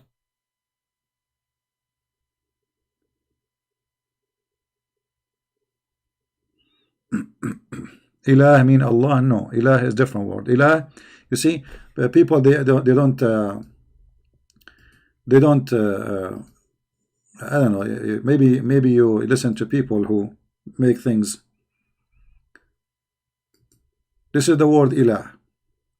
You see, all the words is coming from Aramaic and Hebrew. Ilah. Let us make it big.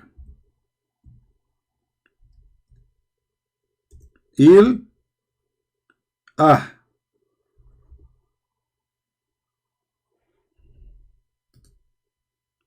Il is God. The Ah here is like saying the God. That's a word by itself. Do you understand? Il is a word meaning God. So have nothing to do with Allah. Allah is like this. Al Lah. Al is the older version of Il, which means in the ancient Aramaic, in the ancient Hebrew, Al was instead of Il.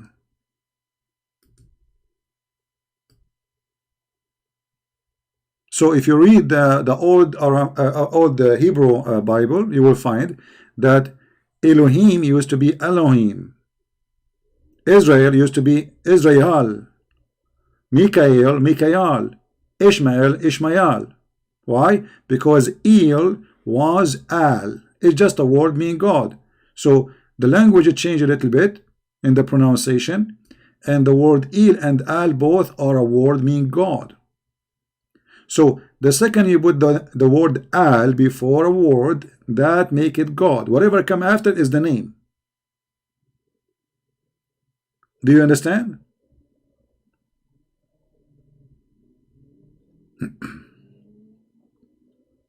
Whatever come after the word Al, which is equal to God, is the name of the God. As an example, let us go to the Quran. All of us, we knew that the Arab, they worship 3 daughters of Allah. What their name? Who remember?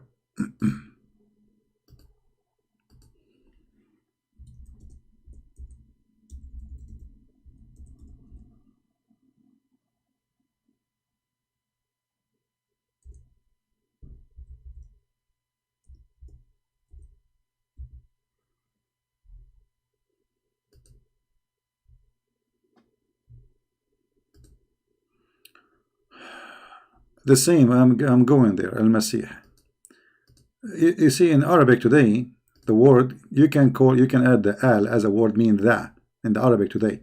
But those are names starting from different culture. Those are not Arabic names, like Al-Masih, Allah. Those are not Arab. The Muslims don't even know what Allah means. They have no idea. If you ask any Muslim what Allah means, they don't know. What does that mean? All right? So look at this. Al-Lat. Now, is Al-Lat a goddess? Yes. Al-Uzza.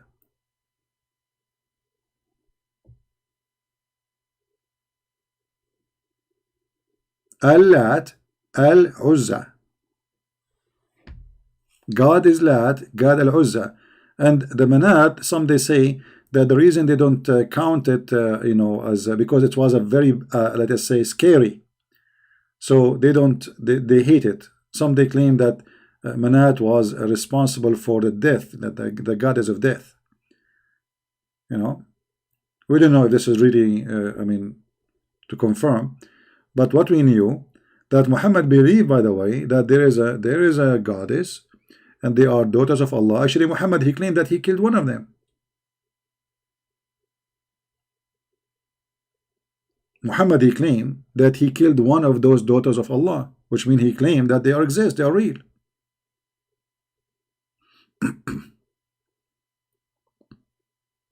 She is a woman who have dark hair. Muhammad, he sent Khalid ibn Walid to kill her. First time he could not find her to kill her. He cut only a trees, and then he came back. Muhammad, he sent him back. He says, go back, you did not finish your job. If you remember the hadith, we show it many times.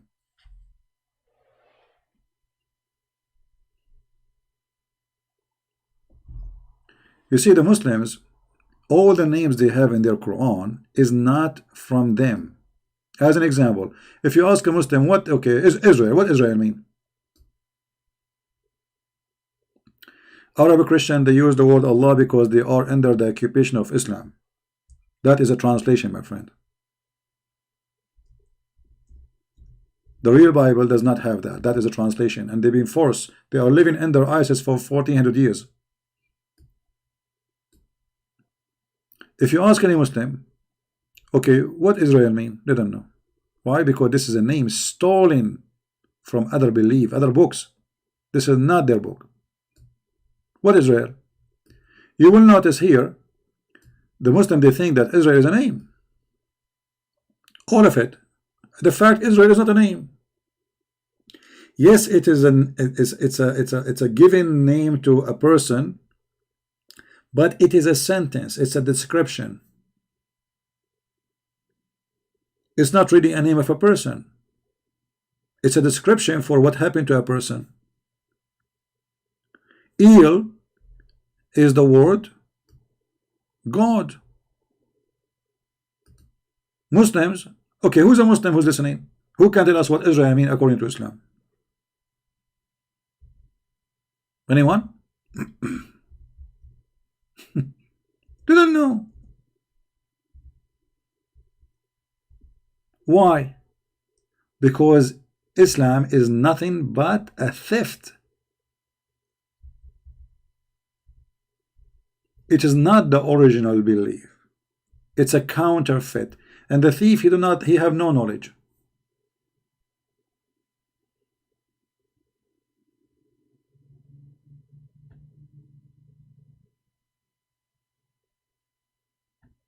It's like, me, I claim to know mathematics, and then you ask me 6 by 6, I have no idea. Simple question. I mean, Israel, this is simple question. This is not really, you do not need to be a very, high scholarship knowledge to know what the word means, but they didn't know. Even the Muslims do not know what Al-Masih mean. Imagine. Mikael, they don't know. Allah, they don't know. Ishmael didn't know. Abraham didn't know. Why? Because simply Islam is a theft. When you claim that you wrote a book and this book is not yours, and people ask you what is this mean, you do not know what you are talking about, because it's not your book. Those are not the names, you know them. You are just a copy-paste person. Have you ever heard of a God? He don't tell us how this guy, his name became Israel. Nowhere we can find how this has happened. How? Okay, the Quran speak about a guy, his name is Jacob, and then suddenly speak about a guy, his name is Israel. Okay, who is Jacob and who is Israel? Okay, we know who is Jacob. He is the son of a person mentioned in the Quran, right? Okay, do you know what Jacob mean? No. Now, who is Israel? Do you know who's he?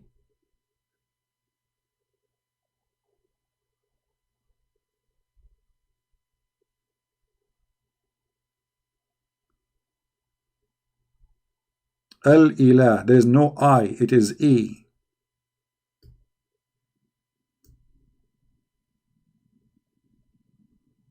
Why people are stubborn? Al,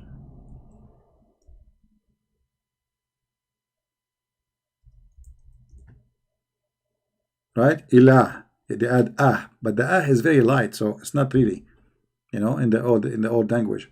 So al is in Arabic now, because now we are using Arabic. Al is a word meaning now the. Ilah is God, the God.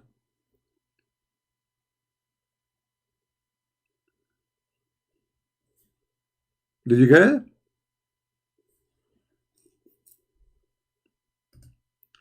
Al in Arabic today is a word meaning the. Al as a word in Hebrew and Aramaic mean God in the ancient Hebrew.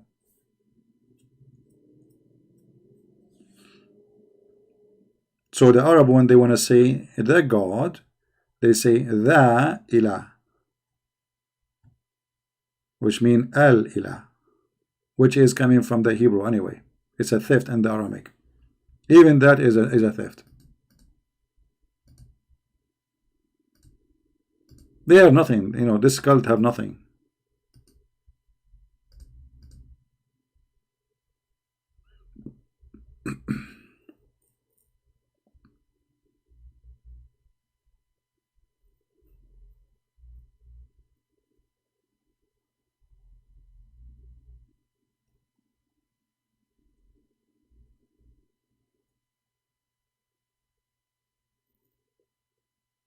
Do we have any Muslim now?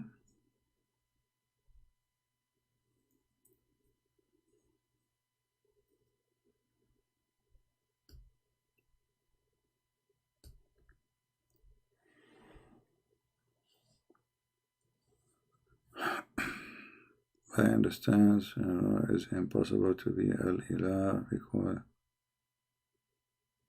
no, Allah is not a name. Why people are not listening? Allah is not a name. The Muslim ignorant, they think it's a name. We just told you. Why nobody is listening? It is two words. So how it's a name? Al is a word mean God. The name is La. That is the name of their God. Al is a word mean God. So the name is not Allah. The name is lah. Al is a word meaning God. Do I need to go back to zero?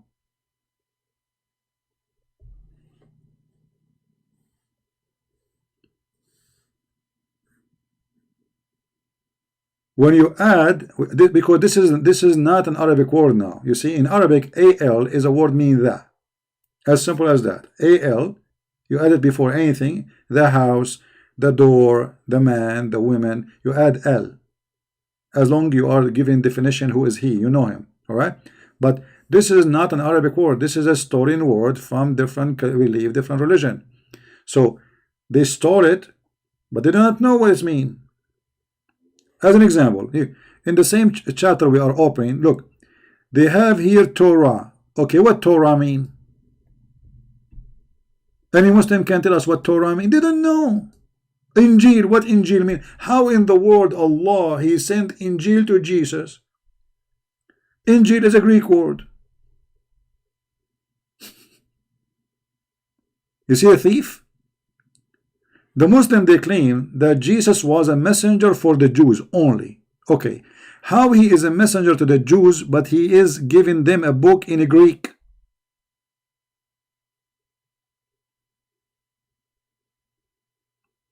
Are we listening? That's not only it is a disaster, it's stupid. Because this is a contradiction for the Quran. When you say that Allah He sent Jesus the Injil, you just confirm that Islam is a fraud. Because if we go in different verse in the Quran, we will find that Muhammad said, not me, that Allah He never sent the messenger except in the tongue of His people.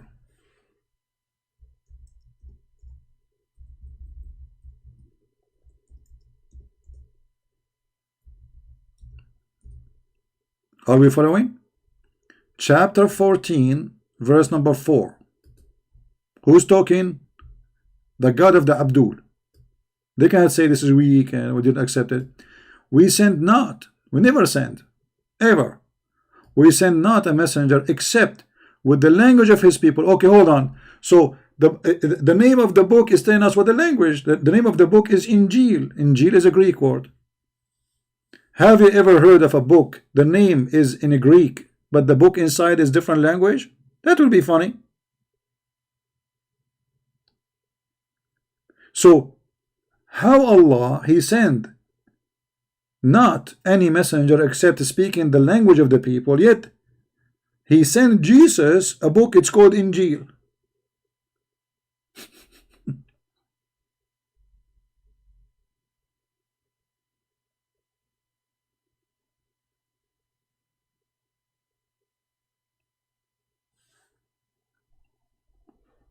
Stupidity. Muhammad, he got himself busted. Based on this verse, Jesus was a Greek, and he was sent to the Greek, and this is why his book is in Greek.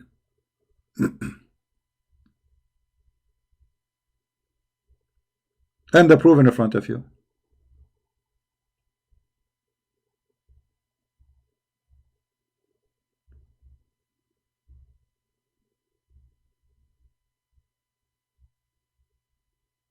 Stupidity is amazing. But this is what happened when you have a guy, he's a thief, he's a donkey, not educated. He copy, he posts in his book. Okay, he heard that the Christian, they have a book, it's called Injil. We call it Injil, but this is not, that will not be good for you, because it's called Injil because this is a book written for the Greek people. It's a Greek book. Why you are using the Greek book? And the funny, it is Allah who sent the Injil, not someone else. It's not like Muhammad saying it's called Injil. No, Allah He gave Moses the Torah and gave Isa the Injil.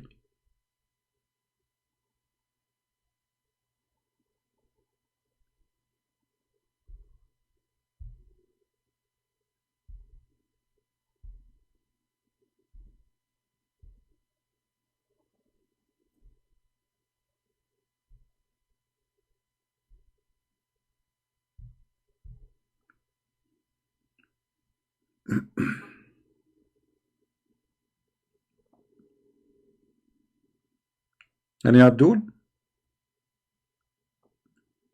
we are dry these days. I just get I told you like maybe 20 minutes ago, 30 minutes ago, that a Muslim, he decided to leave Islam. He posted that in Facebook, but still we are dry. Today I got only one person leaving Islam. I mean, this is really dry day. Only one.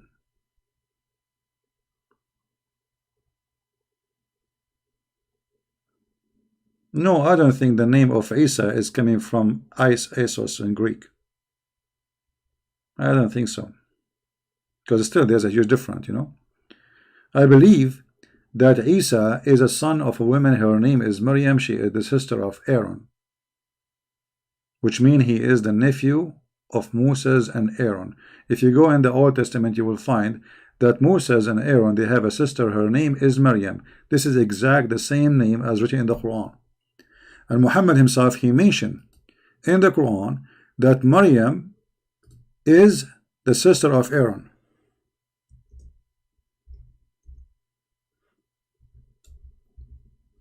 Maryam is the sister of Aaron.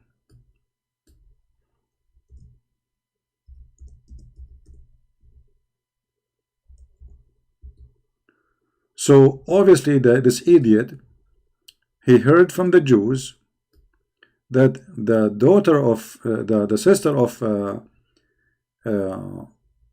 Moses or Aaron, her name is Maryam. He thought this is the same Maryam, and looked like they told him that she have a son. His name is Isa. So Isa is the son of Maryam, the sister of Harun.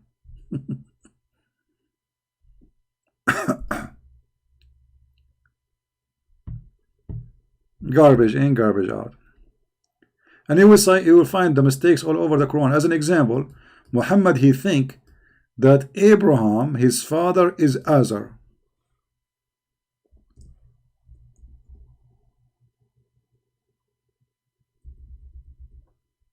But all of us, we knew that this is going to be true. I mean, why the Bible will say different name?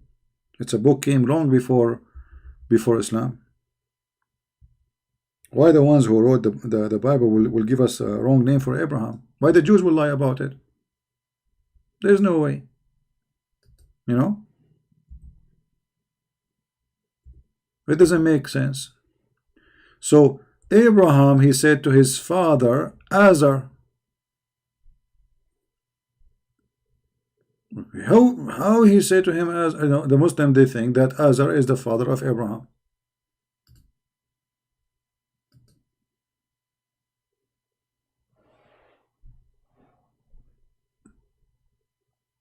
But where is the word Azar is coming from?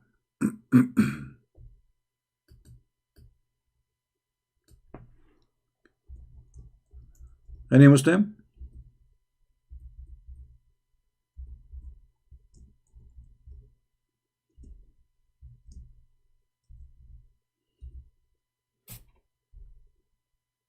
Any Muhammadan? Any comment?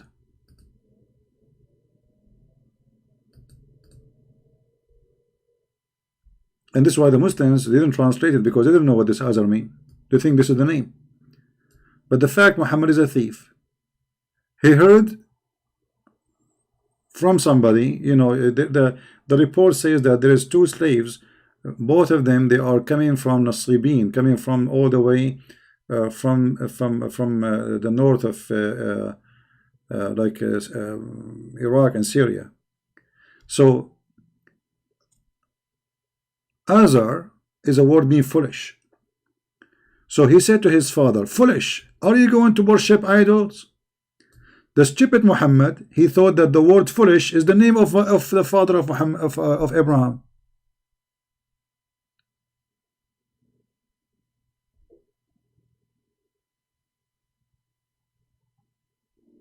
So read carefully and remember when Abraham, he said to his father Azar. Muhammad, no, he don't stop. His father Azar, he think that this is the name of his father. Do you take idols as gods? But the fact, this is not a name. This is the word means stupid, foolish. This is foolish. Are you going to worship idols?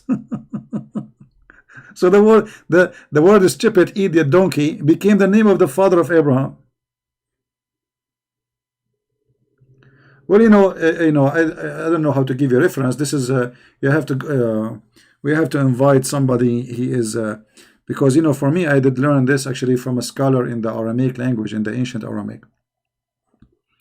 So to provide you with the reference, I have to get his books.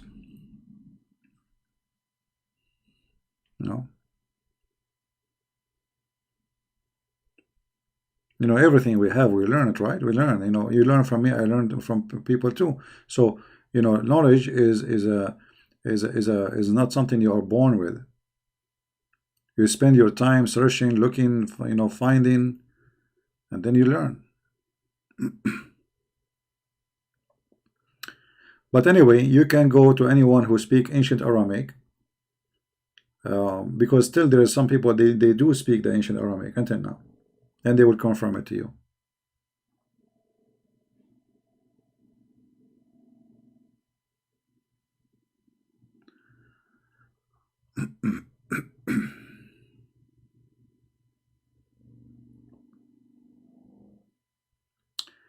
Any Abdul?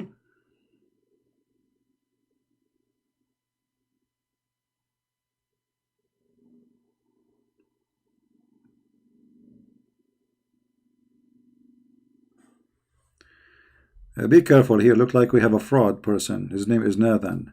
He might teach you about the stock market. So he will take your password and etc. Don't get rid of him. You see, they got in the chat, they start speaking, hello, how are you, etc. And then he's giving you a Skype, he will teach you about stock. Never trust anyone in the internet. I will never ask you for your name. I will never ask you for your password. I will never ask you for your credit card.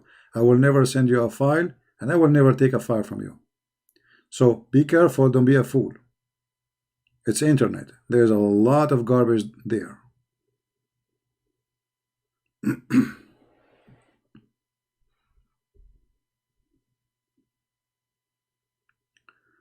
They call their god Al-Awlah.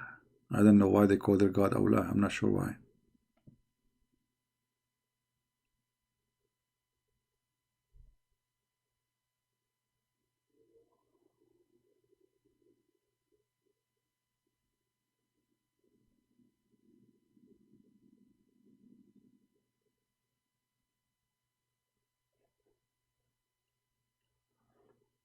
Yeah, never take a file from me. I don't send you files.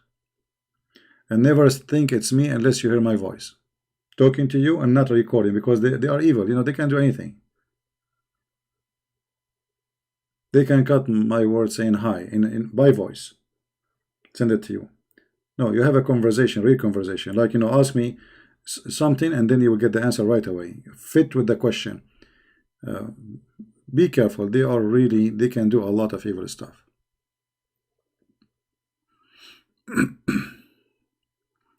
And anyway, I mean, here what we are doing is sharing knowledge. Why you wanna ask you for anything? You know what I mean?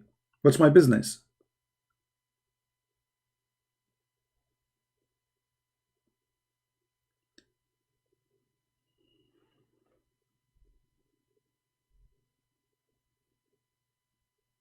Do you have any other books you think is good to read about Islam? Well, Islamic books is the best to learn about Islam, but not Islamic books written to you in English, which means you have to learn Arabic, actually. You want to learn about Islam, you read Islamic books, all the garbage there. You can say 99.9% of my knowledge about Islam is coming from the garbage of Islamic books, which means Muslims are the one who taught me. But for them, they don't see that there is garbage there. They see that this is amazing.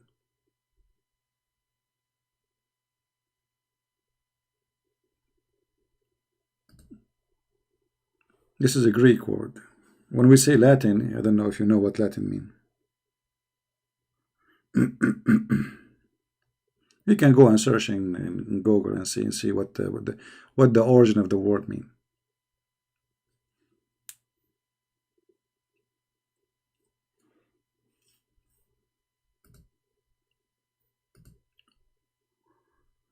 There is origin of languages, and there is languages who follow.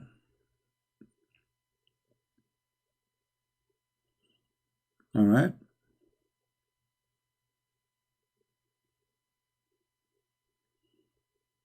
As an example, Arabic is not a language by itself. Arabic is a mix of languages, mix of Aramaic, Hebrew, some from the Ethiopian language, some, I mean, it's a mixed, big mix. And by time it became a language by itself.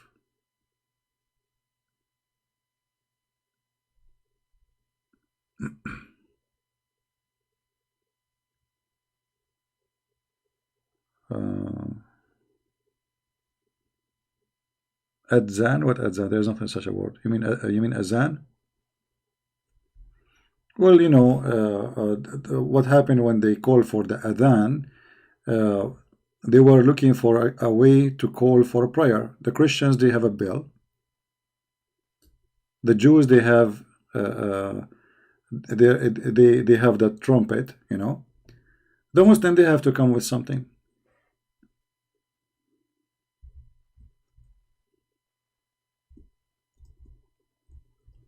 Actually, there's a hadith. I will try to find it.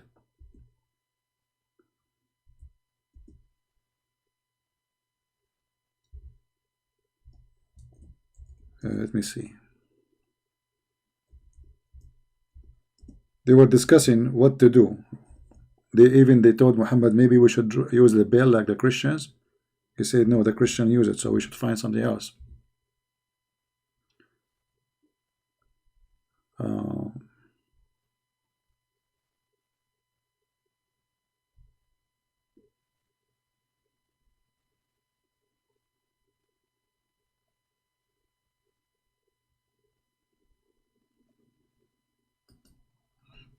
Let me see if I can find you a reference.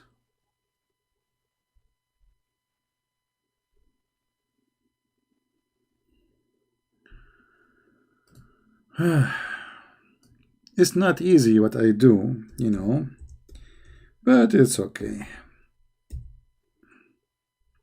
Here we go.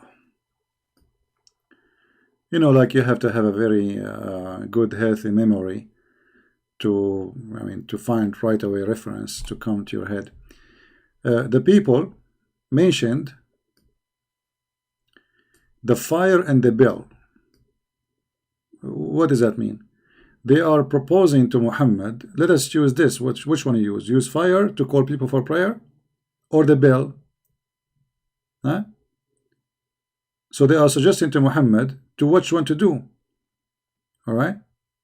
And then Muhammad, he told him, no, this is for the Jew, this is for the Christian, so I'm going to use the adhan in the order Bilal to do adhan. Let's see different here we go. Look at this hadith. This is better. I have more details. I don't know if the text is clear. Is the text clear, guys? When the Muslims arrived to the Medina, they used to assemble the prayer and used to guess the time for it. See, during those days, the practice of adhan for the prayer had not been introduced yet. Once they discuss this problem, see, where is Allah inspiration? Why Allah don't send a verse, do adhan? No, they discussed this problem regarding the call of the prayer. Some people suggested to use the bell like the Christians. Others proposed the trumpet or the horn like the Jews. But Umar was the first to suggest that the man should call for the prayer. So even the adhan is coming from Umar, not from Allah. Do you see it? Do you see it? A scandal. It's a disaster. It's a garbage. Even the prayer for the Muslims, it was made up by Umar, as you see. Umar. There we go. And this is the hadith for those who like to save reference.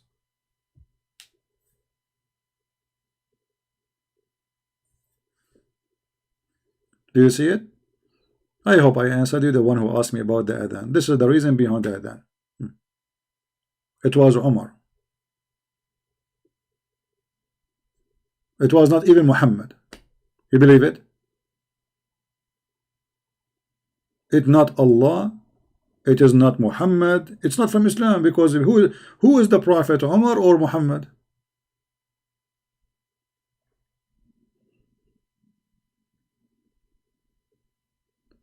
And where is Allah here? Well, he was taking a nap.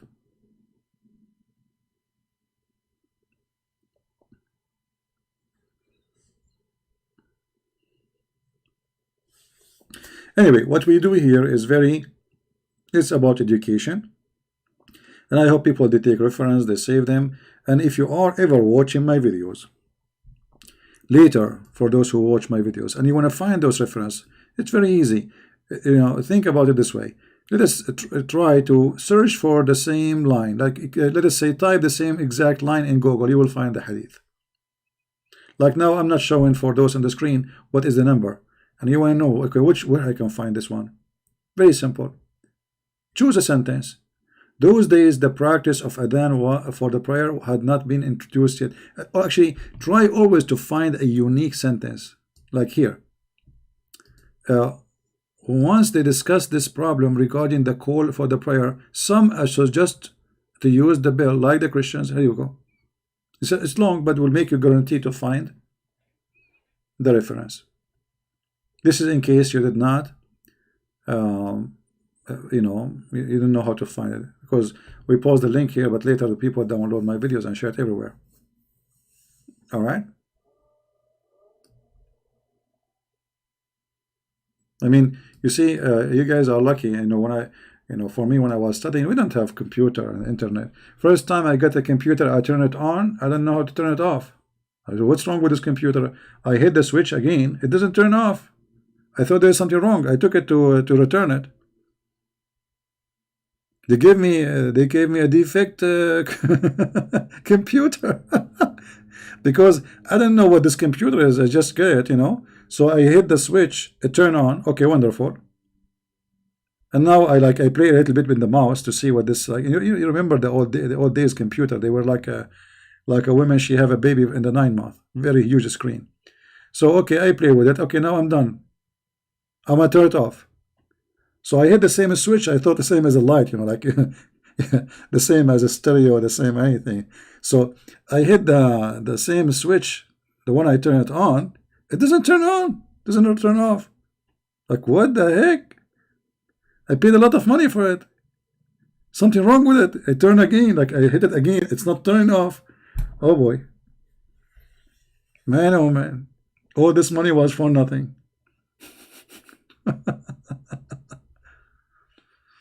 Yeah, but I mean, this is how, like, you know, a computer introduced to us really late, you know, not like in the USA. And I have no idea really what is computer about. Anyway, after 2 weeks after getting my computer, I made I start learning about a script. I study even some about JavaScript, but I forgot now, like, too much, how to make a window, how to make a click bomb. You know, I learned how to do web design, but you know, not like high knowledge, but I can design a website. So from a person, he turned the computer on by a switch. He don't know what computer. You know, it was very, I mean, in 2 months, 3 months, I became really good in the, yeah. But this is how, you know, everything, today we are lucky. You have your phone is better than any computer at that time. I remember even to log into the internet, it was dial up, you know, dial up, you know, the ring in the phone. And then the modem stuck. And when the modem stuck, that's it.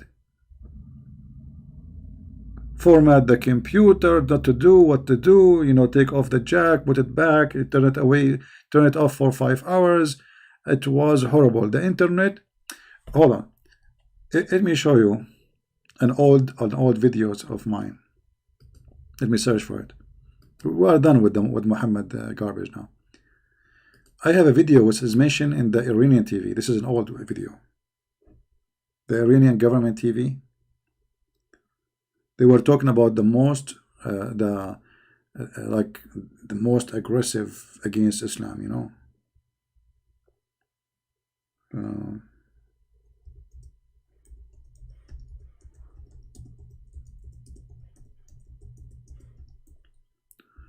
Let us see if we can find something.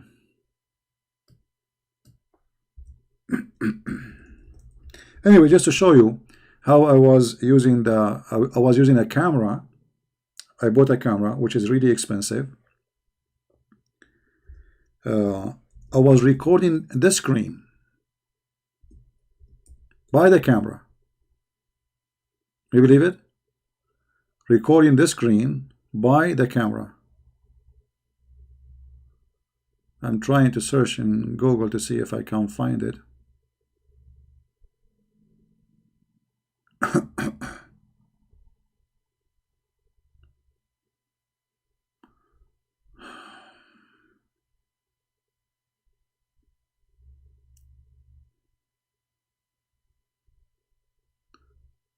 But this is how bad it is. And then you download the video from the camera to the computer, and the computer is so slow. And then to load 10-minute video in the internet, it takes hours. Oh boy, I go to sleep, I woke up, still the video is not is not loaded yet.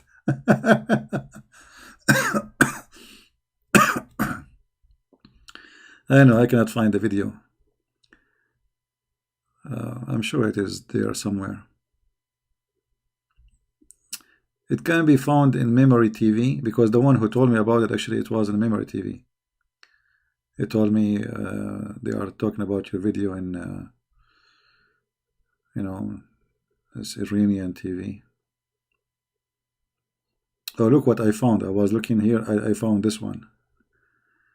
That's Hisham al-Husseini. What an idiot.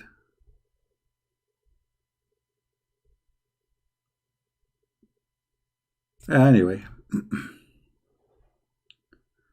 Mission Impossible. I have millions of videos, so finding my video by myself is impossible.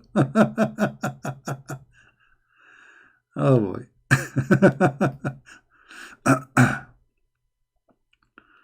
Memory TV. Memory, not memory. Yeah. Anyway, maybe you can find it. But this is how hard in the old days. Not like now. I mean, we have software. I mean, things is way easier. Like, and not only that, I used to use Google Translation to translate anything, because there's nothing. There's no hadith in English. There's nothing. When I was exposing Islam, you know, at that time, there was nothing. Totally nothing.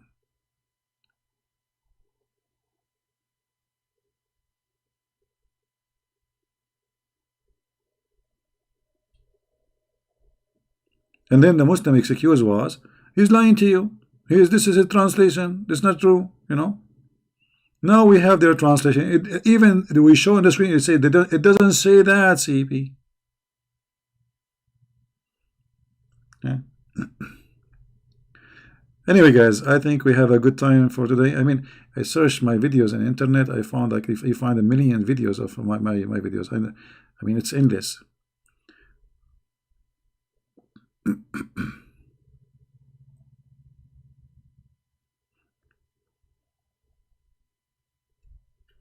Like, once I was invited for to a church. I will meet with the board first before I speak in their church. They want to know who I am. They don't know me.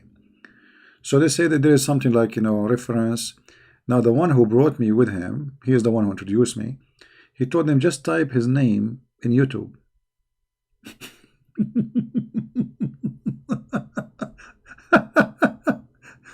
The bishop of the church, he starts screwing with his iPad.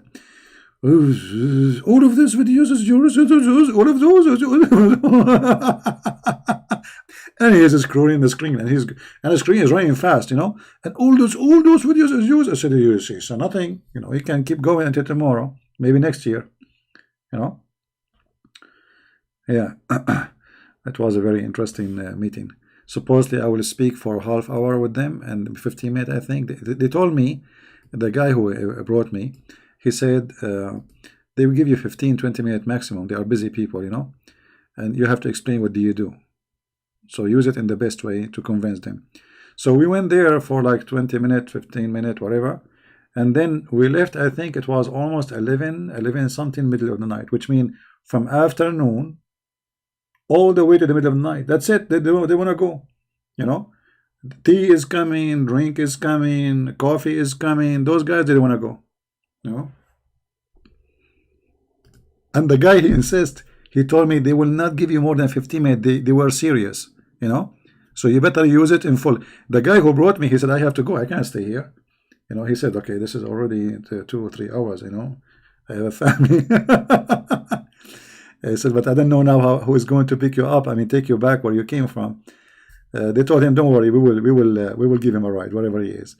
Yeah. So it was like supposedly for some few minutes to talk. But then if you look at their faces, those guys, they are, he said, you know, we feel like we are coming from different world. We heard nothing like this before, you know. So anyway, and then they gave me not only the stage, they invited me. They have a big, huge festival for the church, where they have a big stadium. There's thousands and thousands of people. Yeah. No, they were asking me questions, and they were surprised. You know, I am not. You know, they got really surprised of the way I answer. And the one who, you know, who invited me, he told them, this guy, he is not politically correct, so be careful. You know.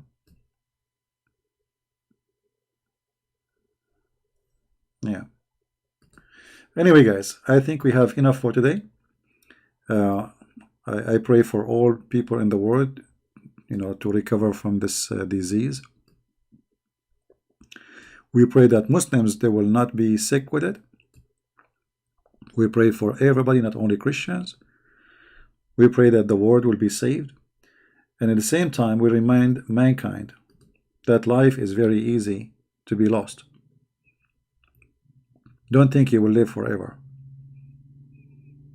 There's many people, they wake up in the morning, they think there is years and years to come, but they never come back home. There's people go to sleep, they never wake up. Life is very fragile, very easy. You lose it. There's people who they are young, they make fun of the old. You might not live even for next week.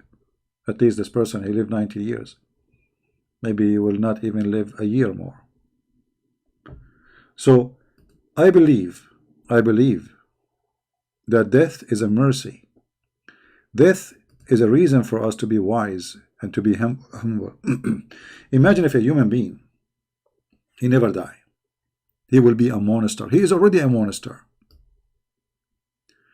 Death is the only reminder for a human being that he is nothing.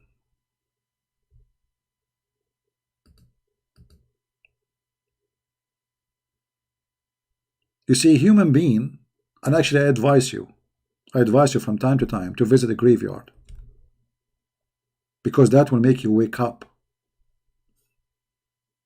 will make you go back to the truth.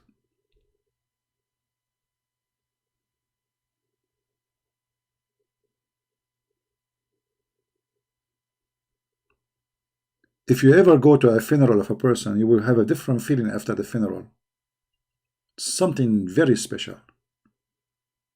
That is the real you. Remembering that it is just about a matter of time, and then you will be in that hole too.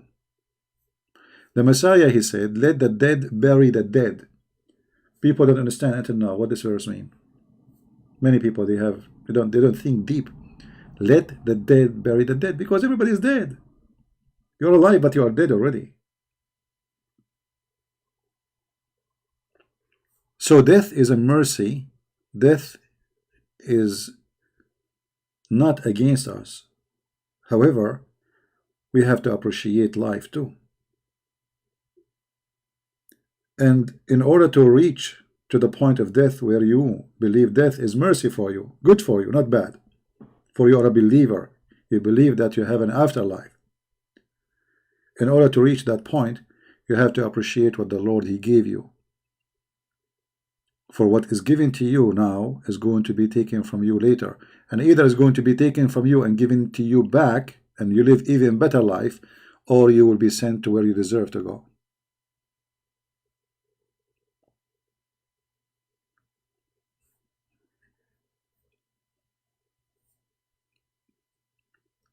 Don't be afraid from death. Be afraid from being fool. Lord will not make me live long. You know, I want, because I want to live long. I mean, long. What is the long is about? I mean, there is enough of life. Yes, there is enough. I pray, and I pray in front of you, that the Lord will keep me alive as long I can do my mission. The day I cannot continue, I want Him to take me in His own way. Because if I cannot do what I can't do anymore, there's no need for me to live. I'm not really attached to life. I'm not worshipping life.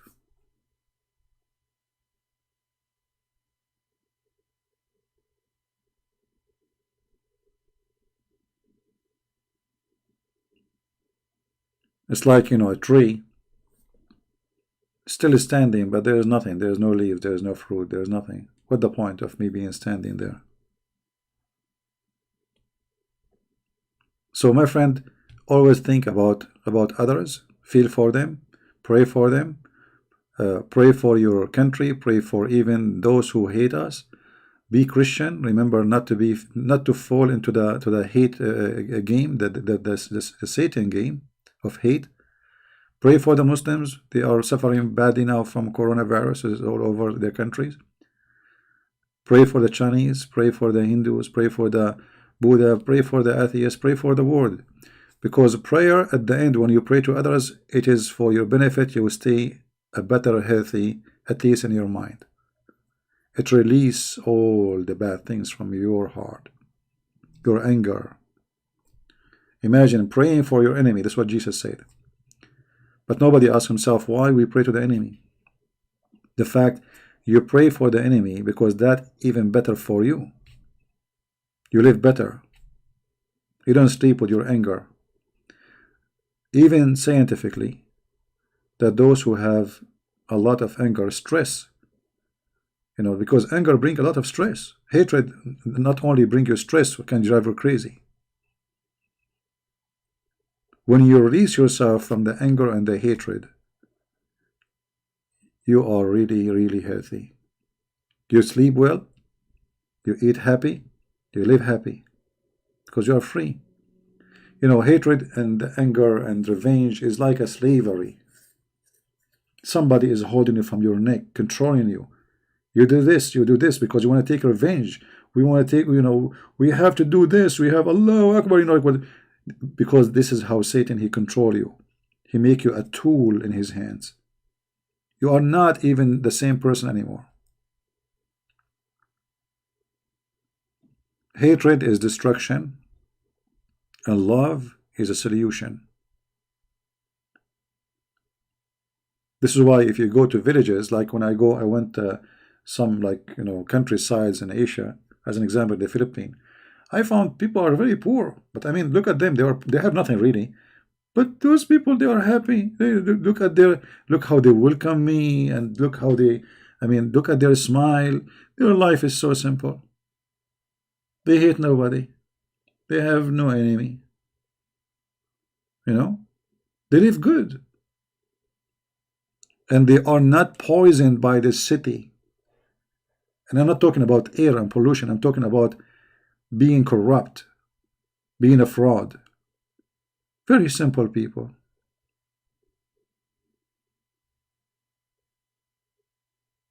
Their bed is from wood, their roof is from wood, and when it starts raining, the rain starts coming from some holes in the side of the roof, you know.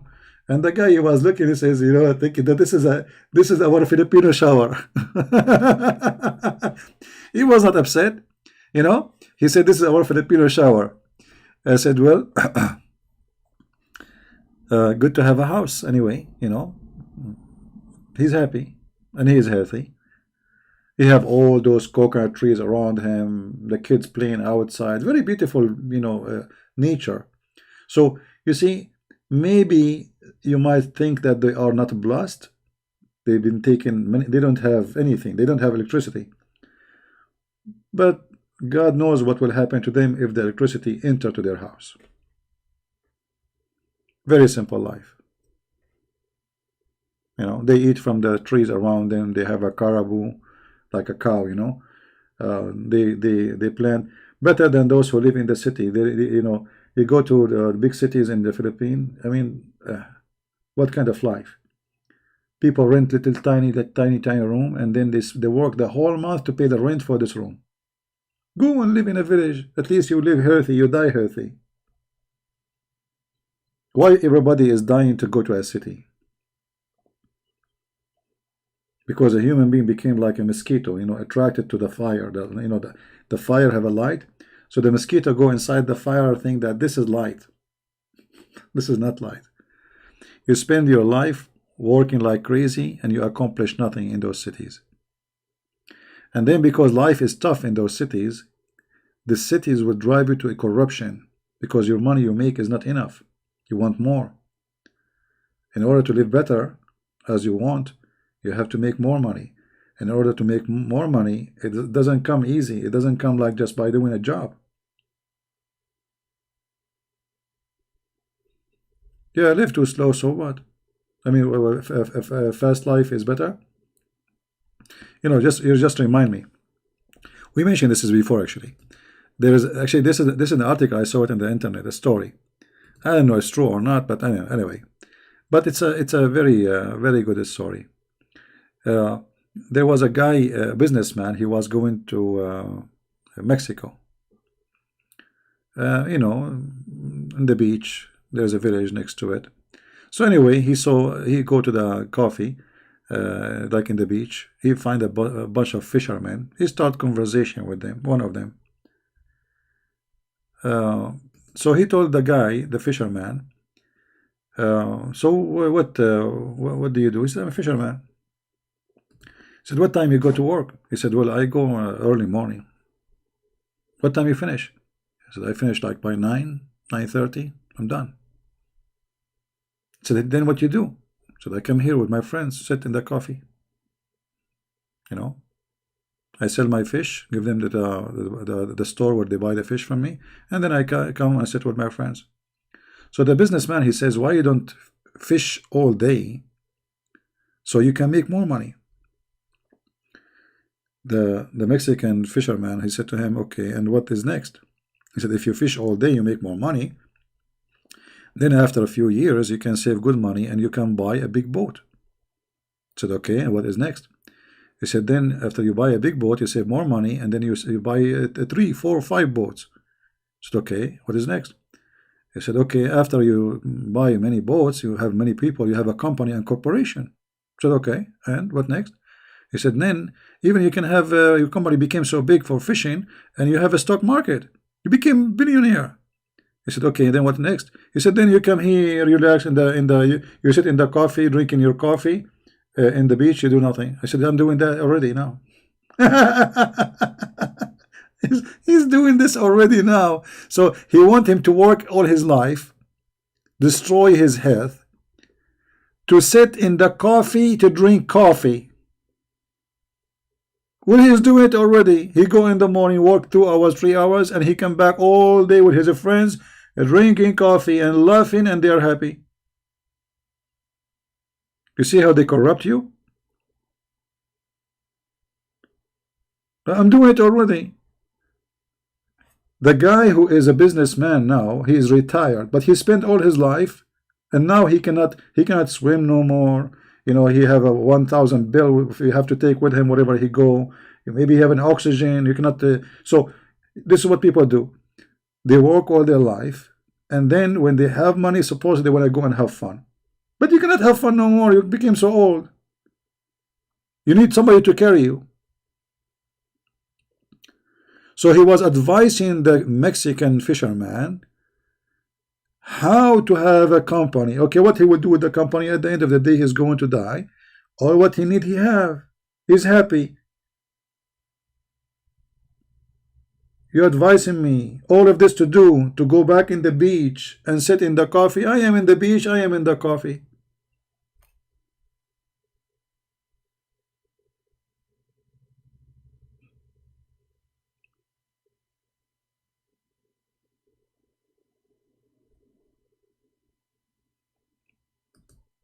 This is why really I admire poor people who live in those villages, because they were not seduced and tempted by the city. They stay strong in their town, they live better, they preserve their honor, because when you are poor and you go to a city, you will be humiliated. They will give you the lowest of jobs. They will take advantage of you. And not to mention, pimps and gangs and crimes and you name it. Live in your town. Preserve your dignity. If you work in a city for somewhere for some time, save money and go back to your town. Don't be a slave of money forever. Buy little land in your town, live there, build a house by your hand, and you are just wasting your time. You will end in nowhere. Like you will find,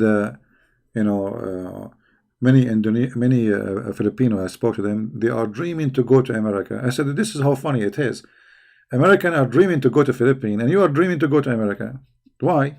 Because for them, they want to have that big TV, they want to have the car, they want to have etc. But they don't know that American, they wish they can go and live in the Philippines. And they go and live in this wood house. Actually, there's many American, they have wooden houses in the Philippines. They have literally wooden houses like villagers. Human being, my friend, never go satisfied. You will find an Asian people taking whitening, they want to be white. You will find the white one, he sat in the sun, he want to be dark. I mean, what's wrong with people? Because nobody is satisfied. The white want to be darker, the darker want to be whiter.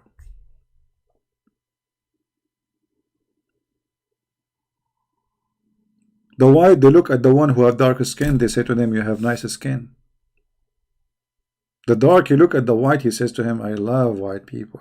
I wish I am white. What's wrong with you? Why? Because a human being don't appreciate what he have. Why a human being want to take a whitening? I mean, this is an insult to you. Not only it's poison, you do not know what they are giving you. I mean, obviously it's doing something to your body, isn't it? So you waste your money, and okay, you got white, and then what is next? You go in the city, in the Philippines, in cities, nobody is Filipino no more. Everybody became white. You stop taking medicine for a few days, okay, you became Filipino again. What is this? That is the corruption. You should love how God He made you. If you are an Asian, who said that Asian are not beautiful people? Who said that if you are black, you are not a beautiful person? Who said if you are? I mean, all of us, every ethnic, they have their own beauty, and we get ugly when we don't want what God He gave us.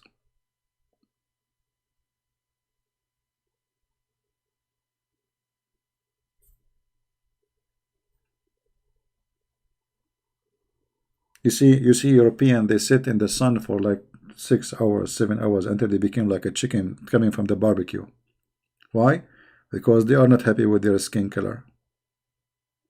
Okay, so what we will do now? We will get darker.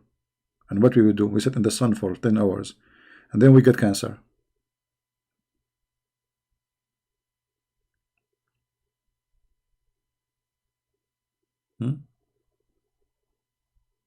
I mean, the list goes for, I mean, tons of things corrupt a human being.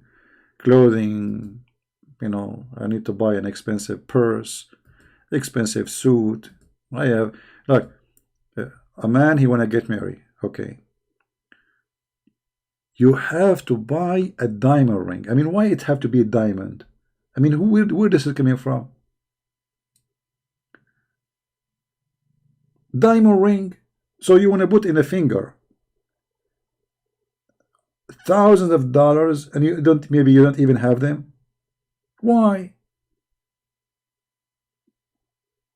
Can't you give like something made from anything? I mean, is it really the ring would make you married? Okay, do you want the ring or the man? Obviously, they want the man with the ring, but they want the ring more. And then there's a competition how big the ring is, you know. Especially between Middle Eastern, they love to show off. It's a ring day.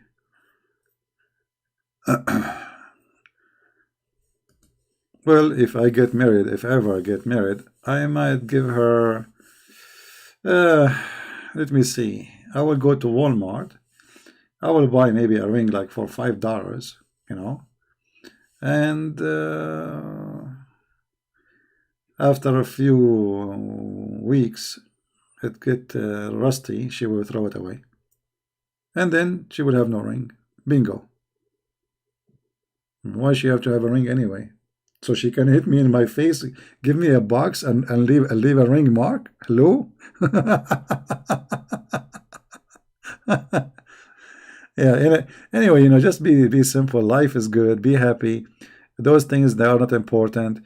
And actually, if you wear them, they can cause you to be killed. You know, a criminal, he see you wearing such a ring, he might cut your hand to take it. You know, if you don't have them, nobody will attack you. Nobody will think about coming to your house. Having those rings is an invitation for criminals. You know, when I was away abroad, a bunch of teenagers, they broke into my house, and I think they wanted to leave the nation, but they did not.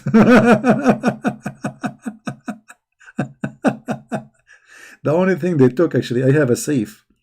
Those idiots, they thought the safe is I have money in it, you know. I have nothing. I have my degrees. I have nothing. Nothing will help them, you know. Just papers. Stupid. And actually, I got very upset because I lost those papers, very important papers. I put them in the safe, so if there's a fire happen, etc., you know, they took the safe, and I can imagine how many hours they spent to open it, and then they got nothing inside. Yeah.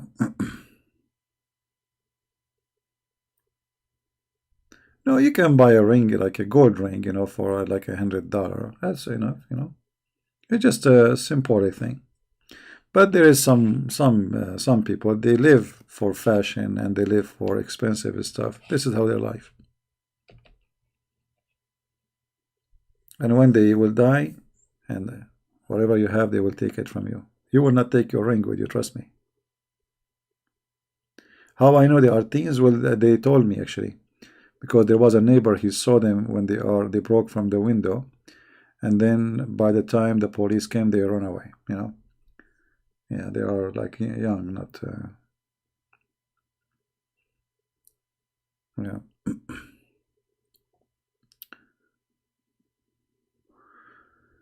My grandma, you say, used to say that PhD meant bullshit. Hmm. Well, it's you know, having an education degree is good anyway because it opens doors for you, but doesn't mean you have education. You see, your degree is required for certain jobs, right? So if you have degrees, that open opportunity for you. So degree is good. I encourage people to get degrees, but degrees is something and knowledge is something else. And you know, there's depending on the degree too. Like let's say you have an engineering degree, we learn about engineering. Anything else you don't know, right? So you have only one field of education. If somebody speaks to you about religion, if you don't educate yourself, you know nothing. History, nothing. Politics, nothing. You know. So degree doesn't make you educated. A degree give you education about one branch as a career, so you can make money.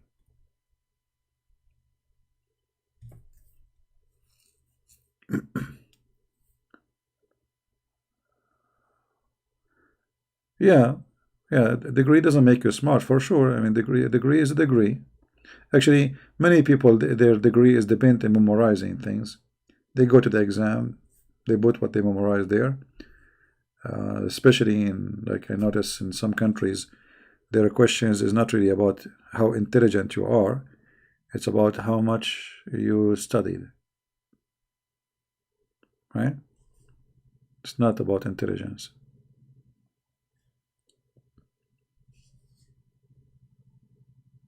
But always I encourage people to earn knowledge, to earn degree, because degree can open doors for you. Can get a good job, you know. If you have no degree, then you will work what? You will do the handy jobs. Now handy jobs can, like if you live in America, actually you make a lot of money. If you are a plumber, man, you make money like a doctor or an electrician. So there is many jobs actually. They can give you very good income and give you a respectable life, So you have to find, you have to get into what you think is good for you, something you like. Do what you do. If you want to do a job, try to get a job, especially if you are young listening. If you are like in your 18, 17, try to learn a career which you like. Because remember, you will spend your life working in this career for the rest of your life. So if you like electricity, well, learn how to be an electrician. You like plumbing, okay, air conditioning. Actually, those kind of business, they are very good. You know, not necessarily having a bachelor degree will make you earn a good money. Not necessarily. A plumber can make way more than a person with master degree. You know, I have my master degree. What my master degree to me? Nothing. Zero. Anyway, I think it's time for us to go. I want to say thank you guys for being here. Watch around for Corona. When you go outside, you shake hands with people, etc. Don't kiss, don't hug. Wash your hands before ever you touch your mouth. Don't make a mistake like you go in the mall, you hit the bump for the elevator. God knows how many people touch it, who is sick, who is not, because things is going out of hand. And I believe strongly that the numbers they are showing us in the news are far away from the truth. Always government, they try their best to control the panic so people will not go crazy, and they give you the lowest numbers they can, because that can affect, imagine if things really go out of hand. Stock market can collapse, banks can close, crimes can increase, things can go crazy. Towns will be empty, streets, nobody is there. So things can go really bad. And maybe it's a good opportunity to buy and save some food in case something wrong, crazy happen. You never know. Because obviously until now they have no idea how to stop this virus. Nobody knows. Not even in America. Like look at those stupid administration. They brought all those Americans who used to be in the cruise ship, and supposedly they put them for 14 days isolated to be sure they are not sick. And then later they discover that this disease, this illness, this virus, can stay and without any symptoms for 27, 28 days. You believe it? And not only that, those who received them in the airport, they were wearing no gloves, no mask, nothing, You believe it? This is America. I mean, people are dying from this disease and they knew they are sick. They knew, like, some of them, they are sick, and yet they did not wear gloves, they did not put masks, they did not take any extra what you can say, crazy, very crazy. Yeah, it might go out of hand. You never know. I mean, obviously, don't you see? Obviously, there's something very bad happening, and obviously behind doors they don't know what to do because all medicine they have is not working. Look like it that it is your body who decide if you will die or you will live. If you have a good immune system, you survive. If not, you die. Obviously, their medicine is not functioning. Yeah.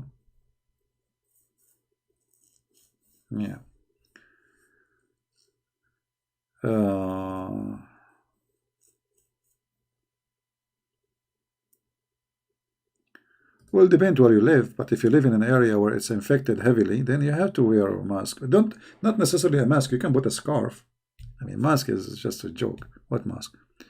If you have a scarf at home, put it around your face. It's better actually than a mask. It's not about being worried. It's about being careful, my friend. Be careful.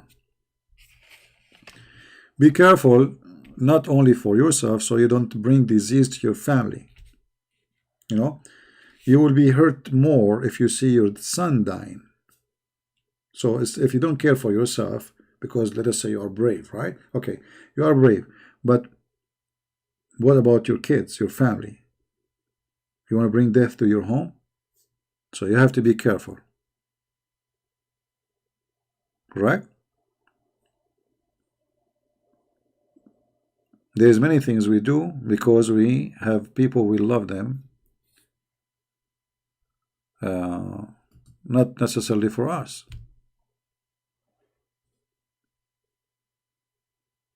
For the sake of people you love, you have to be careful.